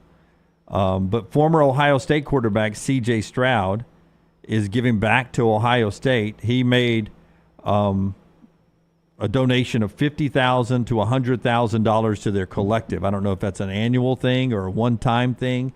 But, $2.2 billion in NFL earnings from Nick Saban players. If you got 1% of that. If those guys have any love for Alabama and not just were there for Nick Saban, if you could, and this would be for any program, if you could tap in a little bit to your NFL guys that are able to give a little bit back to the school. Because we know Barkley. We know how much Barkley gives back to Auburn. Yeah, I think what you'll see is once you get a little separation in guys that, like this year, Terrion Arnold. Yep. He benefited from NIL. So I think those guys will be more apt to give back to the NIL guys that got it themselves. That's a great point, yeah. That's a great point. But you would like to think you could go to the big contract guys, the really big contract guys, and say, look, I know you didn't benefit from this in school, but it would be super helpful if you could donate $500,000. Yeah. Or you could go back and say, listen, I know you didn't benefit from this legally in school, but remember when remember what we had to do under the table? You've got to get creative. Like, if you can get a tax break on this. So if you get back to your university for the library renovation, you're going to get a tax break. So that's not, but they've made rules against that. Yeah, that's going to be your problem is a lot of the NIL stuff is not tax deductible. Yeah, but I think you can get creative with this. Yeah. I mean, you are probably risking somebody doing a little time, but now, we are trying to keep you from getting audited, but we can only do so much. You just got to be able to shift money around. The laundering of money is what you're saying? Yeah, I mean, look, you're going to have, like, if you've got a couple that lives in Seattle that are giving back to their university and they're sending a couple of $1 million to help fund a new, I don't know, biology building. You take that money and kind of slide it over to the athletic program. So we don't need the good faucets. the reports are that Ohio State spent $15 million? $15 million new money. I would be stunned if Alabama's entire roster was $15 million. Stunned at that. I would be too. I mean, that's new money. That's what they have spent to get guys, keep guys, or get guys on this roster. Because instantly, I would say the best player on Alabama's team last year. I'll stick by it. I thought it was Caleb Downs was one of them, arguably one of the best, if not the best player on the team. Yeah. And I was told the number that was people thought he was getting NIL wise, and that was a very low number market wise. That the Downs weren't in it for the money. They wanted to play for Nick Sabin, and now they're at Ohio State. I don't know if they were in it for the money then or not. But I mean, he got over $1 million. That's what they're saying, yeah. And I'm not saying, by the way, that all these things are not tax deductible. I think there are some universities that have figured this out. But initially, everything NIL related was like a donation to and the IRS was like, nah, let's wait 1 second here. You're basically donating money to pay players. How are we going to make that tax deductible? Yeah. Outside of identifying the big players in the collective, I would think that would be like the number one priority. Let's find a way that we can get a tax break on this. The tax breaks would help tremendously. There's no doubt. But like if I won the lottery and I gave you $1 million and you $1 million, that's not a tax write-off for me. Nope. That is not. I am not a charity. And we've got to pay taxes on it. And y'all have got to pay taxes on it. So I still pay for that money. I pay taxes on that money that I've given to you, and then you pay taxes on that money. Now, I do think you get a $10,000 break. If you were to give us $10,000 each, you can do that one-time $10,000 gift that you can take a tax break on. Okay. So if I win the lottery, you only want $10,000? No. But I'm only going to pay taxes on $990,000. That was better than a 4-1 stake bet there for a second. All right, that's all right. Well, we would love to see how you rank your quarterbacks. If you gave me $1 million, I promise you've got my word. I will not complain about the taxes on it. Okay. Yeah, well, I remember watching like Prices Right back in the day. They won a car, but they got to pay taxes on it. Okay, all right. Yeah. I mean, you're still coming out, right? Just to immediately sell the car. Yeah. And let's say it's back then $20,000. You owe $12,000 in tax. You're still netting $8,000. I have read about those game shows though that a surprisingly large amount of prizes basically go unclaimed. Like those game shows know I can give away a car because most people don't even want to deal with that. They're like, hey, by the way, sign this right here. Just as a heads up, this car, the ticket on this car is $45,000. Your tax responsibility is going to be, whatever that number is. And they're like, no, thanks. I'll just pass. So I just lost $7,000? That doesn't make any sense, does it? Like immediately I can sell that car for 90 cents on the dollar.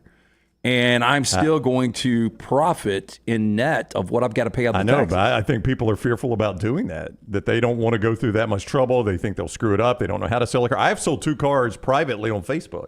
It's really not that hard. I was about to say, I wish we had a little website if you don't want to claim your prize. I know. Let me sell it. I'll buy it from you. I'll stand outside the prices are right. Hey, fella. You don't want to claim your prize /nextround.com. All right. Johnston RV Center bringing us that discussion about quarterback rankings from Conor Aguirre and how we project him into next year. I am surprised that Peyton Thorne was so low in that. Do you think? Doesn't seem to be any buzz. Hugh seems to be very comfortable going into next year with Peyton Thorne. Well, it seems like it, yeah. A long way to go. They get the James Madison kid to transfer in, but Peyton Thorne, quarterback of record right now for Auburn, not getting a lot of love from the folks at Saturday Down South. Johnston RV, though, full with a lot of love. The RV show season is coming up at Johnston RV Center, and their motto, why wait? They've decided they'll go ahead and just do a huge show all the time there. Model closeout discounts, select floor plans, the stuff that has come from Forest River there. That's what I'm talking about. Some of the previously owned stuff as well. Travel trailers, fifth wheels, toy haulers, motorhome. Johnston RV has everything you need there. But if you want to see them at an actual RV show, you can do that too. They will be at the Von Braun Center in Huntsville, February 2 through 4 for the RV show there. They'll be at the BJCC, February 23rd, 24th, and 25th for the RV show there. So if you just want to see them at an RV show, they are coming to your city. I-65, exit 304 in Coleman and 334 in Decatur is where you can see them today. And always online at johnstonrvcenter.com. The NFL Network's Daniel Jeremiah and Ryan Brown. DJ Football Weekly at Disrupt the Media on YouTube and wherever you get your podcasts. Spring weather is here, and our friends at Hemp Hill Services are offering a $69 HVAC tune-up plus 10% off any service call when you mention the next round. Call Adam, Chad, and the guys at Hemp Hill Services. Make sure your HVAC unit is ready to keep up with the changing weather. Hemp Hill Services, locally owned and operated independent train dealer. The team can service all makes and models. For all of your plumbing, heating, and cooling needs, call Hemp Hill Services. It's hard to stop a train. 205-229-2090 or hemphillservices.com. That's 205-229-2090, hemphillservices.com. What are you waiting for?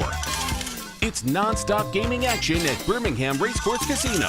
Come play more than 900 of the latest and greatest games around, featuring fun bonuses and big jackpots. You can wager and win on horse and greyhound races from all over the world. There are more ways to win at Birmingham Racecourse Casino. Birmingham Racecourse Casino, located off I-459, exit 31, Derby Parkway. Must be 21 or older. When it comes to great clothing, I love comfortable clothing that I can also wear to the golf course or anywhere I go. I get that from Roback. Ryan Brown here for the next round. Whether it is the softest hoodies you'll ever find, they're great quarter zips, the polos, the pants, the crew necks, you can get them all at Roback.com, and we're helping you save.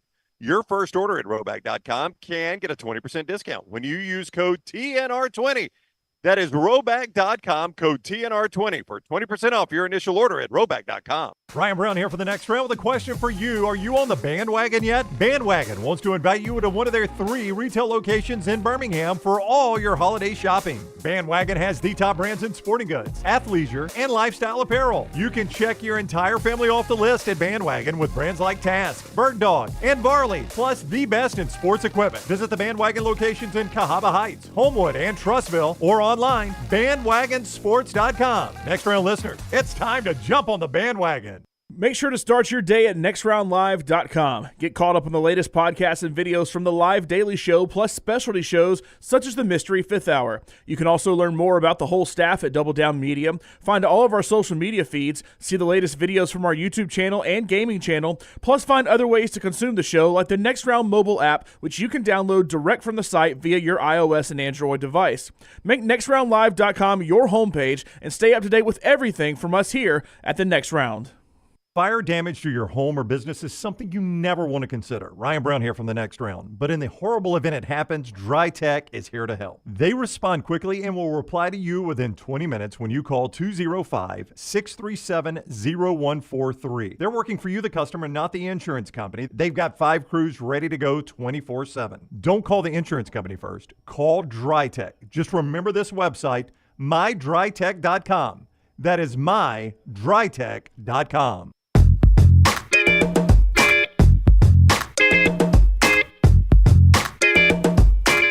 Brownie's about to tell you how you can be a part of the world of wills. A couple of things I've got on my sheet here that we haven't gotten to yet. Number 6, Kentucky at South Carolina tonight, 6 on the SEC Network. Missouri, Texas A&M, 8 o'clock tonight on the SEC Network. Tomorrow night, Alabama playing host to Auburn, who's up to number 8 in the AP poll. LT thinks it'll be about Auburn minus 2.5 in that contest. Also tonight, ESPN at 6, Texas unranked at number 11, Oklahoma ranked. Over under number of horns downs, Texas will get in Norman tonight. A ton, because they've let people know it bothers them, which is the dumbest thing you could do. That's on Rodney Terry. It is stupid. It's so soft. Xavier at number 17, Creighton tonight. Joel Embiid scored 70 points last night. Only the 9th person ever to do that in the NBA. Now, Wilt did it 6 times. Yeah, but his stat line was insane last night. He had 70, 18, 5 assists, only 1 turnover. I think he was, 21 of 22 from the stripe. It was insane. Did you see the interview with Bill Self after the Kansas game about that? No. Scott Van Pelt says, did you see what Joel Embiid did tonight? He goes, before we came out, I saw he had 25 at the half. And Van Pelt says 70, Coach. He scored 70. Bill Self said, I want you to know he learned everything he knows about basketball in the 8 months he was here in Kansas. and let's not forget, like, he had a back situation, so he didn't play a full season at Kansas. Yeah. I just thought that was funny that even Self was like, he was here 8 months. I mean, it's so absurd. By the way, Karl Anthony Towns scored 62 last night. In a loss. And lost the game. Yeah. And lost the game. But the NBA is hard to watch for me right now because I'm a defense guy. The lowest average points per game. When have you watched the NBA? 107 points per game is the low. That's the end, the bottom of the scale. Everyone's averaging 115 a game. It's the All-Star game every week until you get to the playoffs. Yeah. Well, LeBron's bitching about the officiating, too, publicly. Yep. He got clawed up. Tell me, Brownie, about our friends at World of Wills, and I have one more stat for you here before we get to trash. Listen, it is back in Birmingham, the O'Reilly Auto Parts World of Wills Custom Auto Show, February 2nd, 3rd, and 4th at the BJCC. You can see classic cars, hot rods, custom trucks, motorcycles, and Friday night, WWE legend Mick Foley. From Ken Diggett Designs, Dave Kindig on Saturday, and from the classic Leave It to Beaver, the Beav himself, Jerry Mathers on Sunday. Plenty for the kids to do. What? You got a little voice going there. I got a little hiccup. I ate and the beef. And the beef. And the beef is coming. NPR. I ate a little bit too deep into that break there. I took a bite there, and you filled enough time for me, but it's catching up with me now. Listen, the Kids World is going to be fun. Rides, characters, movie cars, the free Hot Wheels drag racing all weekend long. And the Super Show, where you can see one-of-a-kind vehicles from all around the country and get some big prizes. It is February 2nd through 4th, the O'Reilly Auto Parts World of Wills. You can get discount tickets today at a local O'Reilly Auto Parts store, or you can see everything at worldofwills.net. That is worldofwills.net. You guys are all too young to have watched, what was the Prince movie? Was it called Purple Rain? Yeah. Well, or was it called When Doves Cry? What was the movie? No, Purple Rain. Purple Rain. Was it Lake Minnetonka? She jumped in? Apollonia? Yeah, when Apollonia jumped into the lake. Is it Minnetonka from Dirty Dancing? I haven't seen that movie. Chappelle Show sketch. I assume like Minnetonka. Remember them trying to make Prince look like a tough guy? Yeah. Anyway, there's a house in Minnesota, 3.5 acres overlooking Lake Minnetonka. It's the most expensive house in Minnesota. It's up for sale, $12.5 million. Rarely do I see one of these homes that I like. Yeah. I'm all in. Look how beautiful that home is. Yeah, I like that design. I'm with Lance. That is spectacular. And roll through these pictures. There's an aerial. See Lake Minnetonka there in the background. Am I counting 7 fireplaces? You 1, 2, 3, 4, 5, 6, 7. Yes. Yeah. Okay. Go ahead. Keep rolling. That's the way you. A little much. You lost me there. Okay. Next. That's a living. We're simple areas. folk. I grew up in Calhoun County. I cannot live in something like that. We're going to get to an indoor swimming lane. Oh, I like that. I like love that that. kitchen. Double islands. Yeah. Yep. Okay, good. Yeah. Dining I like area. that now. Yeah, I like the lodge look. Yeah, I like the lodge I would do look. something with the furniture, but Yeah, theater. Is theater next? I think. Nope. That's a formal dining. I like chandeliers, though. There's a bar. Got a bar, LT. Need some new bar stools. Yeah. They don't even match. Yeah, pool room. Yeah, a little too rustic, some of this stuff. Yeah, I love it. I love it. That's a big aquarium, too. What do you do? Is that a... Got a Grand Slam game in the back. Oh, yes, they do, Tyler. You're right. I think I did. I think I used to play that back at old Bulldog Bend back in the 70s. The one that gave you the like gumball or bouncy ball? Yeah, I think so. The rubber bouncy ball. Mm-hmm. All right, and keep going, Tyler. What's next? There's the theater. I like the theater department. You know what I don't like about that, though? I think they've got some daylight. If you're going to have an indoor theater like that, you almost can't have any daylight windows. I'm sure they got projection as well, too. They need to update a lot. Yeah, and then this is the indoor swimming lanes, which I know you would love, LT. Well, I would love it just, for the exercise. I mean, I think swimming with the, the non-contact. Yeah. Not having to do outside. Look at that. Indoor pool, man, it smells so heavily like chlorine. That's the only thing I don't like about indoor pool. And there's your lakefront in the back. $12.5 million. That could be yours. I probably could talk them down to 11.8. What do you think? Next round realty. Is that on the Coosa River? Hey, I guarantee you the landscaping is probably $3,000 or $4,000 a month. Oh, yeah, there's no doubt. Yeah, it's good looking landscaping, though. I thought it was a good looking house. Time for trash. You ready to hit the big button, Tyler? After the break, we're going to interview Eric Weihenmayer, who climbed the highest mountain in the world, Mount Everest. But he's gay. I mean, he's gay. Excuse me, he's blind. LT's Trash is presented by Mortgage Right. Mortgages done the right way. Are you a veteran looking for a VA loan? Mortgage Right has been advocating for veterans since their company began. It's a veteran-owned, operated company committed to your well-being. They can help you find the best terms available, guide you through every step of the process. Visit them, Highway 280 in Birmingham. You can call 205-815-9200. You can apply online, mortgageright.com/TNR, NMLS 2239, equal housing lender. So we had, you remember the little girl that brought the Stanley Cup knockoff to school? Yeah, she got mocked by her stupid friends. Different story here. Her poorly raised friends. Maybe they weren't stupid. They were poorly raised by their parents. This is a little ridiculous. 16-year-old from Alabama says her parents have spent around $3,000 over the last year to help her collect every style and color of the Stanley Cup available. I don't get the whole Stanley Cup thing. And like I said, Lord knows I've bought some, but I don't get it. Amelia Awad, 16, told the Wall Street Journal, quote, "I'm obsessed." Said she got her first cup a year ago. She now has 67 different Stanleys. By the way, very confusing Stanley Cups if you watch hockey. Oh, well, it gets to that here. Stanley's success is a result of a perfect storm of branding, social media marketing, with TikTok driving an extreme thirst for tumblers that has seen Stanley's profits spike tenfold in the last few years.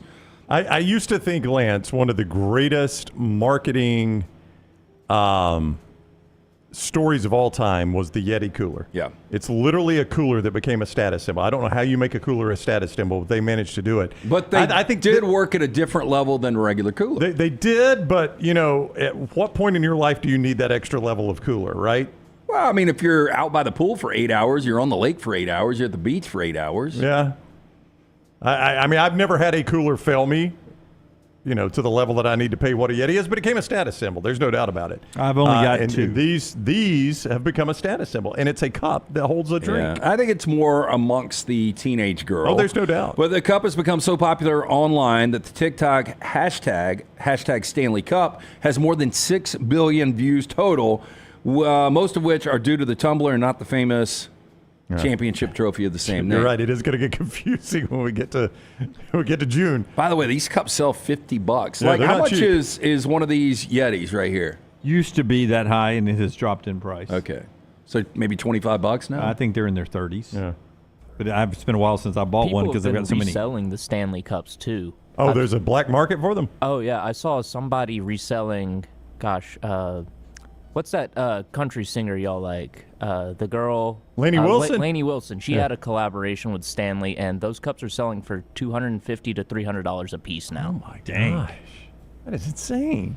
Tyler, sometimes I wish you would fall up here like walking, and like all the stuff that you know in your head would fall out a little bit, just so I could get smarter.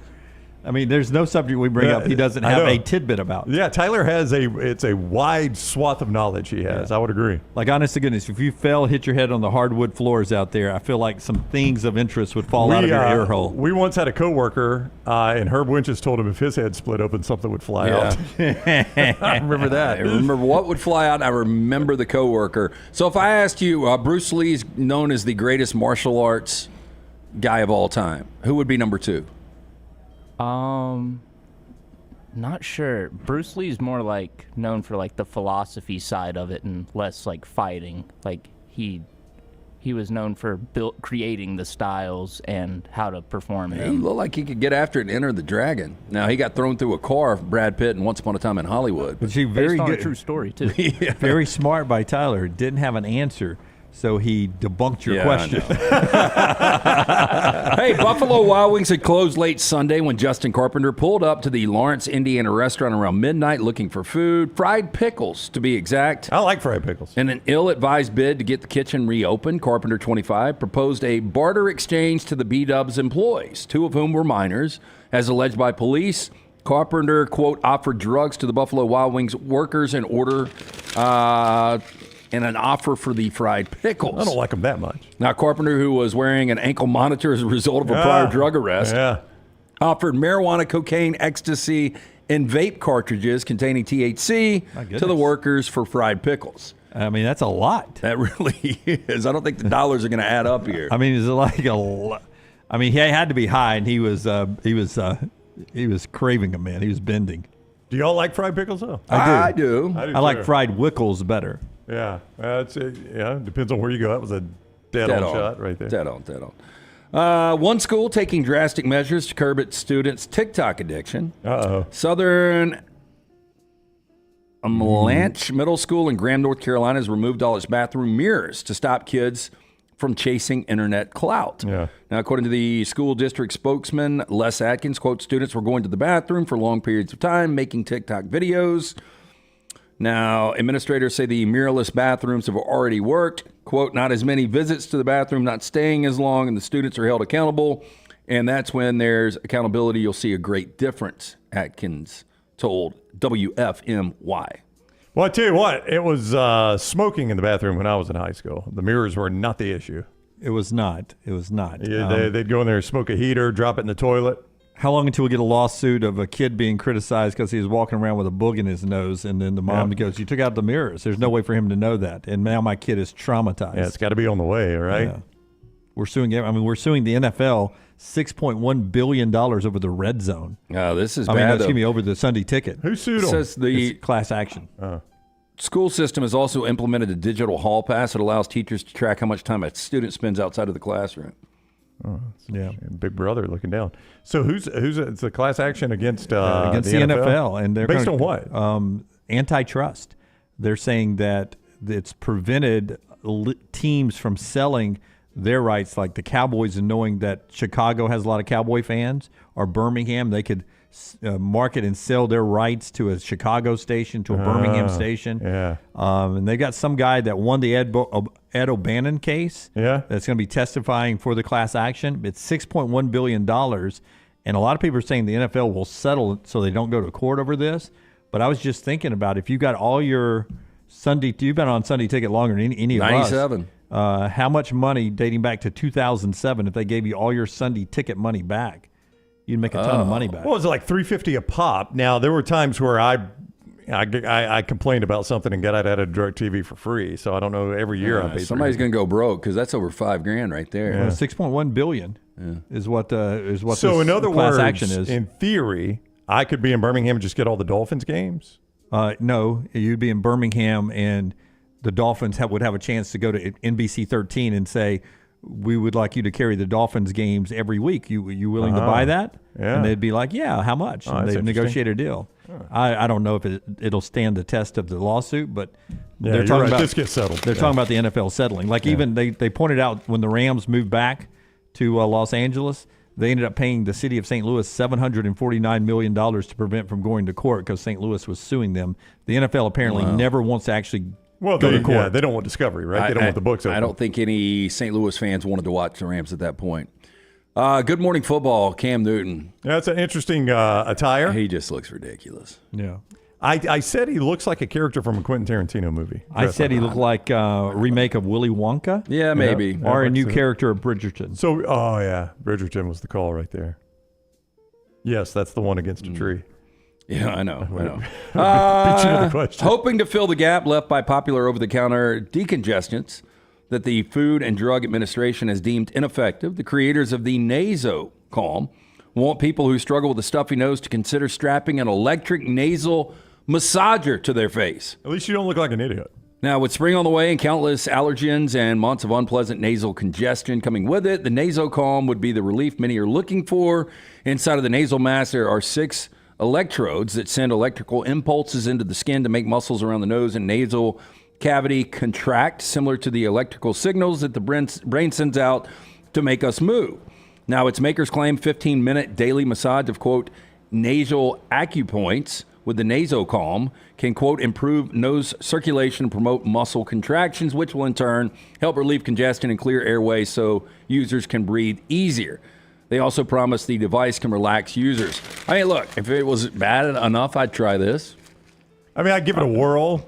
I don't think I'd wear it like to bed or all the time. Or in public. In public, for certain. How long until somebody straps it somewhere else? I mean, why? Probably immediately. I'm just saying, people do weird things in the world. Yeah, they do. That would be a weird one. There's no doubt. How about I think I had COVID back in December. I never got tested or anything, but based on what everybody's saying COVID is, I think I had it back in December. And I know I had it 2 Decembers ago. It's roughly at the same time. Is there any reason to test now? I mean, I guess, yeah, because they got medicine for it. Yeah, you'd test so you get the medicine for it. But both times I've had it, like for a month afterwards, I've dealt with congestion, and I'm just now past it. It's the weirdest thing. For like 30 days, I'll deal with congestion. Like 30th day, it's gone.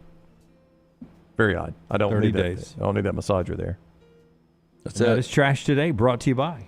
Hey, did the new year add to your financial uncertainty? Let the experts at Mortgage Right help get your financial house in order. Their team of experts can make sure you're prepared for anything 2024 may bring your way, including freeing up the cash for the things you need to get done. Take control today. Visit Mortgage Right, Highway 280 in Birmingham. You can apply at mortgageright.com/TNR. Call 205-815-9200.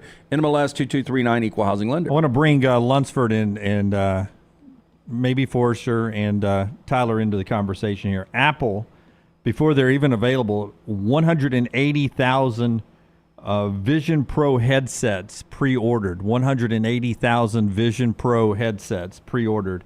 Run roughly $3,500 a headset. You guys, anybody's got one? Why would I want one? What am I getting out of this? Lunsford, you first. What am I getting out of this, man? So I have a Quest 2, which is Meta. That's their headset. They're onto a Quest 3 now. I mean, I like it. It's cool to do virtual reality stuff. The Apple one seems to be more like mixed reality, so you can see through it and has better cameras than like the one I have. But, I mean, it's cool to just strap a headset on, sit back on the couch, and still be able to use your computer and do everything you would do normally. Play games is what I do. Like I like to play poker on it. Stop there, because I did a whole presentation yesterday where you said a bunch of words and I nodded and applauded, but I did not understand 80% of your presentation yesterday. Yeah, trust me, I know. So with this Apple Vision Pro, you're saying that I could watch TV and work on the computer with that headset? Is that what you just said? I mean, essentially. So you can basically pop up windows like you would on your computer. Yeah. And you can sit there and read. And so like it would be in my headset.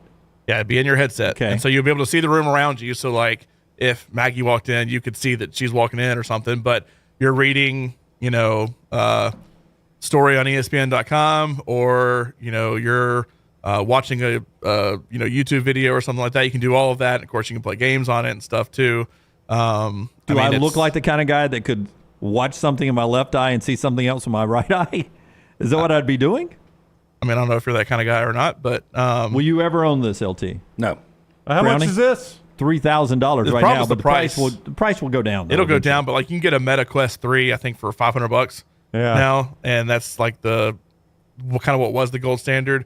This is way too expensive because it's Apple, and that's how it is. But it'll drop eventually. Can I watch TikTok on it? Probably, yes. Yeah, I might get it. I'll fall asleep watching TikTok. There's something. But imagine not having to hold your phone. I know. There's like something restrictive about having that on my face. Yeah. Yeah, it looks like I'm about to scuba dive. Yeah. It does. Yeah. Snorkeling on the internet. And it's Apple. I hate Apple. Yeah. I do. Forrester? I do. You seem to be more like the three of us. Will you ever own one of these? I doubt I'll ever own one of those. We do have the Meta Quest. No, you've got that already? Yeah. You're kids. So, of course, it's softball related. We've got it's called Win Reality. You can have virtual pitchers. So is that like it attaches to the bat? There's something in my timeline now where the guy's wearing the headset and he's like getting ready to go to the rink to be a goalie for the NHL, and he's sort of warming up in his hotel room wearing that. Y'all have seen the commercials, I know. Is that what that is? So she takes batting practice? Yep. Virtually? Yep. In our garage. And you can change up the pitcher, how fast the pitcher throws. Kids are never going to burn out of sports. Yeah, I'm telling you, there will come a time we'll never go outside again. We'll just put on a headset. You want to go outside? Yeah. Well, we're living on the moon, right? It's going to be tough to go out then. Sunny day in your headset going outside, kids. I'd take one right now. Every time it gets warm enough to play golf, it rains. It does. All right, we come back in a moment. This hour of the show brought to you by Champy's World Famous Fried Chicken. So I could actually maybe wear that headset one day at Champy's and just sit there and eat great fried chicken and pretend. Wouldn't look like an idiot at all. Pretend I'm playing golf or something. Champy'sChicken.com, Highway 119 in Alabaster. There you see Sterling, the great Mississippi Delta recipe tamales, and so much more. Champy'sChicken.com. A question about the future of college sports with these two guys when we come back on TNR. Follow LT on Twitter @TheLanceTaylor. Fire damage to your home or business is something you never want to consider. Ryan Brown here from The Next Round. But in the horrible event it happens, Dry Tech is here to help. They respond quickly and will reply to you within 20 minutes when you call 205-637-0143. They're working for you, the customer, not the insurance company. They've got 5 crews ready to go 24/7. Don't call the insurance company first. Call Dry Tech. Just remember this website, mydrytech.com.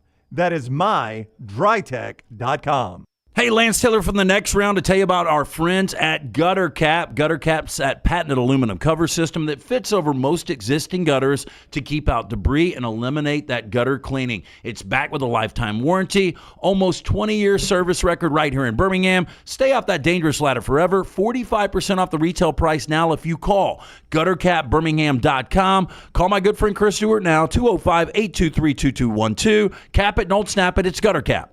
The Double Down Media podcast family is live and full of content for all ages. The Mystery Fifth Hour gives the Next Round hosts a chance to talk about everything but sports. Pour a glass of Bama and bourbon, our weekly college football conversation, while sipping some of the most interesting pours in the bourbon world. And our Not For All Ages podcast, The Last Call, presented by Redmont Vodka. LT has in-depth conversations with personalities like Clay Travis and Taylor Hicks. Find those podcasts and more by searching The Next Round on Apple and Spotify. And remember to like and subscribe. Hey, there's nothing worse than waking up to a plumbing problem. Don't get caught in a flooded house. Call the guys at Hemp Hill Services. Adam, Chad, and the team at Hemp Hill are the only ones I trust to fix it and fix it right the first time. Hemp Hill Services does it right and always at a fair price. For all of your plumbing, cooling, and heating needs, trust the name that Birmingham has trusted since 1954. That is Hemp Hill Services. Call now, 205-229-2090. That's 205-229-2090. This hour of The Next Round is presented by the Birmingham Racecourse Casino, now featuring 7 days of giveaways with your chance to win a share of up to $125,000. The more you visit the Birmingham Racecourse Casino, the more chances you have to win. Storm season is here. Make sure you have a plan of action in place right now. Greg from Pell City and Storm Restoration Roofing should be your first call when storms hit. Insurance companies love working with Storm Restoration Roofing because of Greg Nelson's name and reputation in the industry. When storms hit, call Greg Nelson. He's local, 205-542-3531. He's the home of the free no-cost roof inspection. Greg from Pell City on Facebook, 205-542-3531. It's Storm Restoration Roofing. Want more of The Next Round? Download the app or visit nextroundlive.com for the latest podcast. The Mystery Fifth Hour, our Not For All Ages podcast, The Last Call, and the entire Double Down Media podcast family. All at nextroundlive.com and on the Next Round app.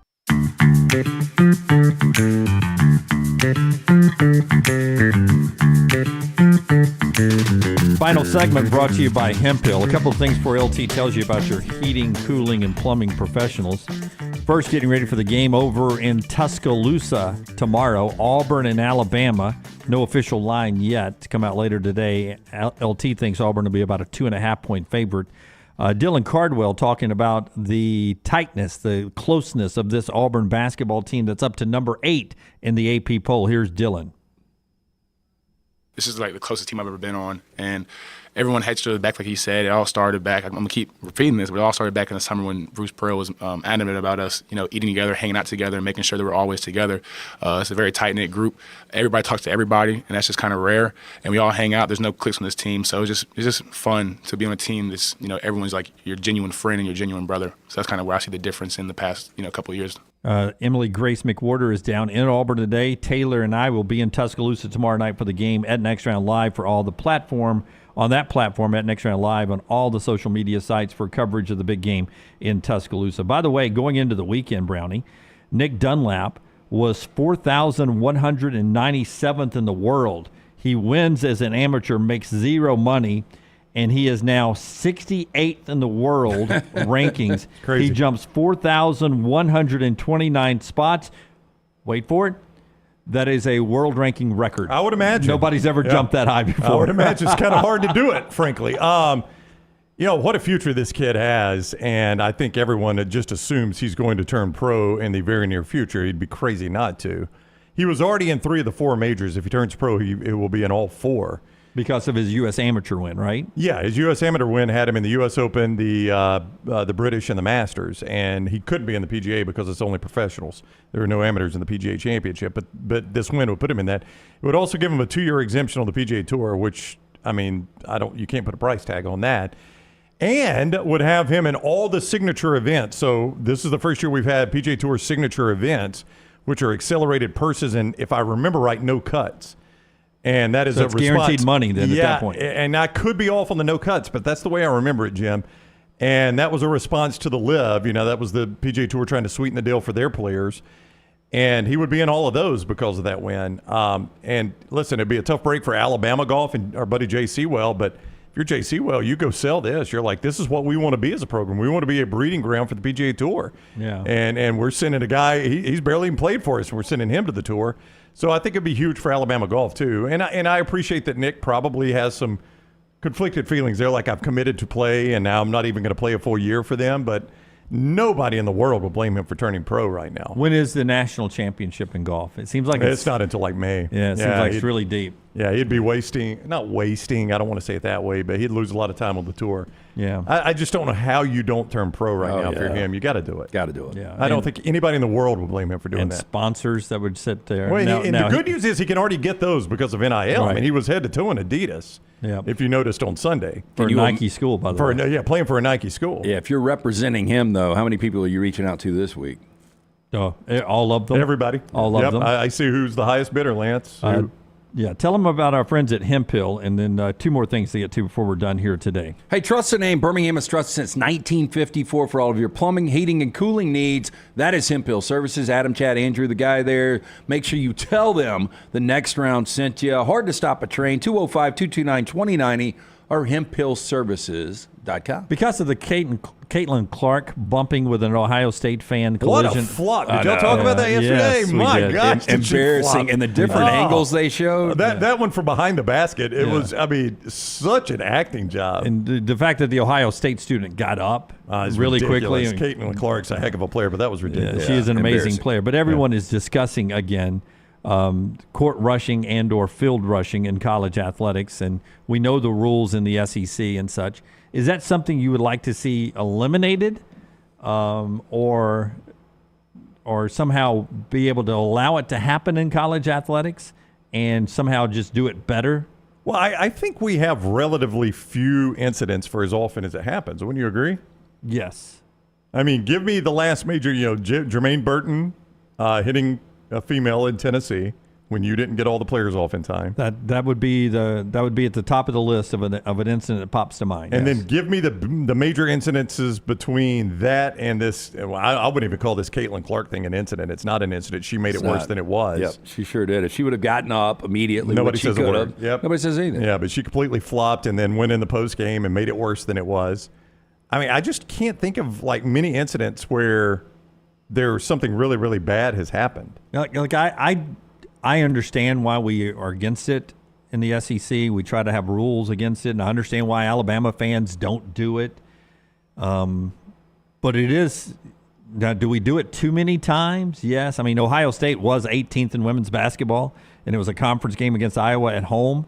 I'm not sure that was a rush to the court type moment. We do it too much now, but to me, it's what separates college athletics and professional athletics, that instant rush onto the court or field. I hate to lose it. I'm 100% with you. I'd hate to lose it. It's a little easier in basketball because most of the people are right there on the sidelines, and as soon as the game ends, you can kind of cordon off that area. Now, if you go back, I guess it was 2 years ago to the Arkansas-Auburn game when they were coming over the scorer's table and poor Andy and Sonny got – I mean, I don't know what you can do about that. They were literally coming over the tables there. I don't want to get rid of it, no. And again, I'll point out, we talked about it after the Alabama-Tennessee game.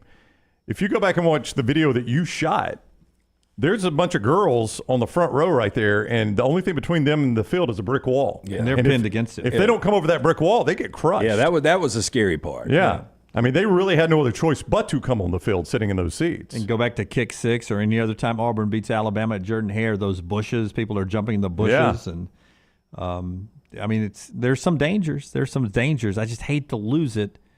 I just don't know what the future of it is. I just think we have relatively few issues to be that overly concerned about it. And there's no solution. Oh, what's your solution?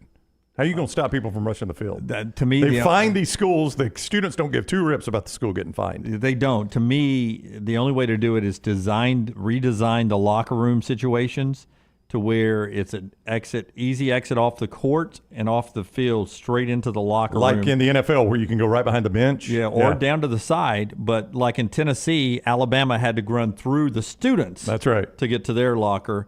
At Auburn, if it happens ever at Neville Arena, the visitors will have to come with the students rushing this way. The visitors will have to come cross court as opposed to going out that way. It would take massive, major redesigns of locker rooms and such.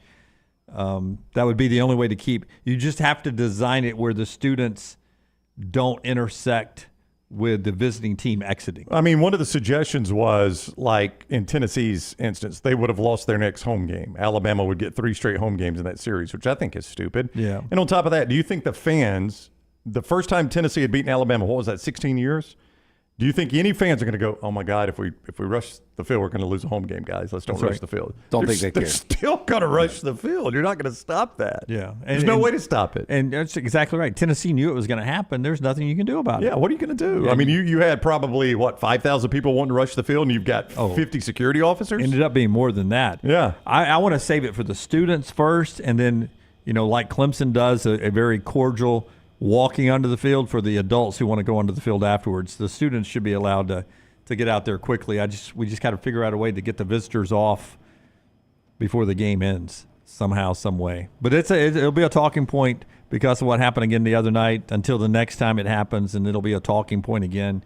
I just would hate to lose it. It's one of the things. Like I was thinking of just a little bit in the Bills game the other day because them and the Chiefs have become such a rival. And the Bills fans are so insane. I was thinking to myself, if they go to overtime and they win this thing in overtime, is there a chance we get an NFL field rush? And I don't think it would happen. I've never seen one. I've never seen one. I don't think it would happen. That's true. I can't think of the last time I've seen it. Well, I think you're going to jail. Yeah, I mean, it's... But when I was a kid in Major League Baseball, I remember seeing video of the 69 Mets and all the people around, or Chris Chambliss running around the bases, pushing people off. Hank Aaron even had to push some people off. Dudes were patting him on the back coming around third. Greg Sager. Yeah, Greg Sager's out there waiting for him at home plate. So, I mean, this isn't a new problem.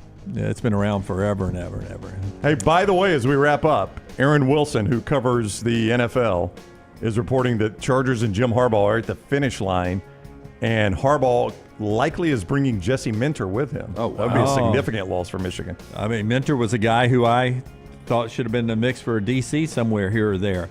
That would be bad for Michigan, good for the Chargers, but we'll talk more about it tomorrow. I don't think it'll open up the Michigan roster as much as everyone else is thinking. They've already started classes. That's one thing that'll help. And you've got Sherrone Moore. They'll promote him, and I think everybody will stay at Michigan. I don't think it'll be a portal exit. That's our show today. Back tomorrow, 9 a.m. Central. Follow Little T at Next Round Live on all the social media platforms. She's got a ton of stuff going out, her and Forrester today. Until next time, God bless you. God bless America.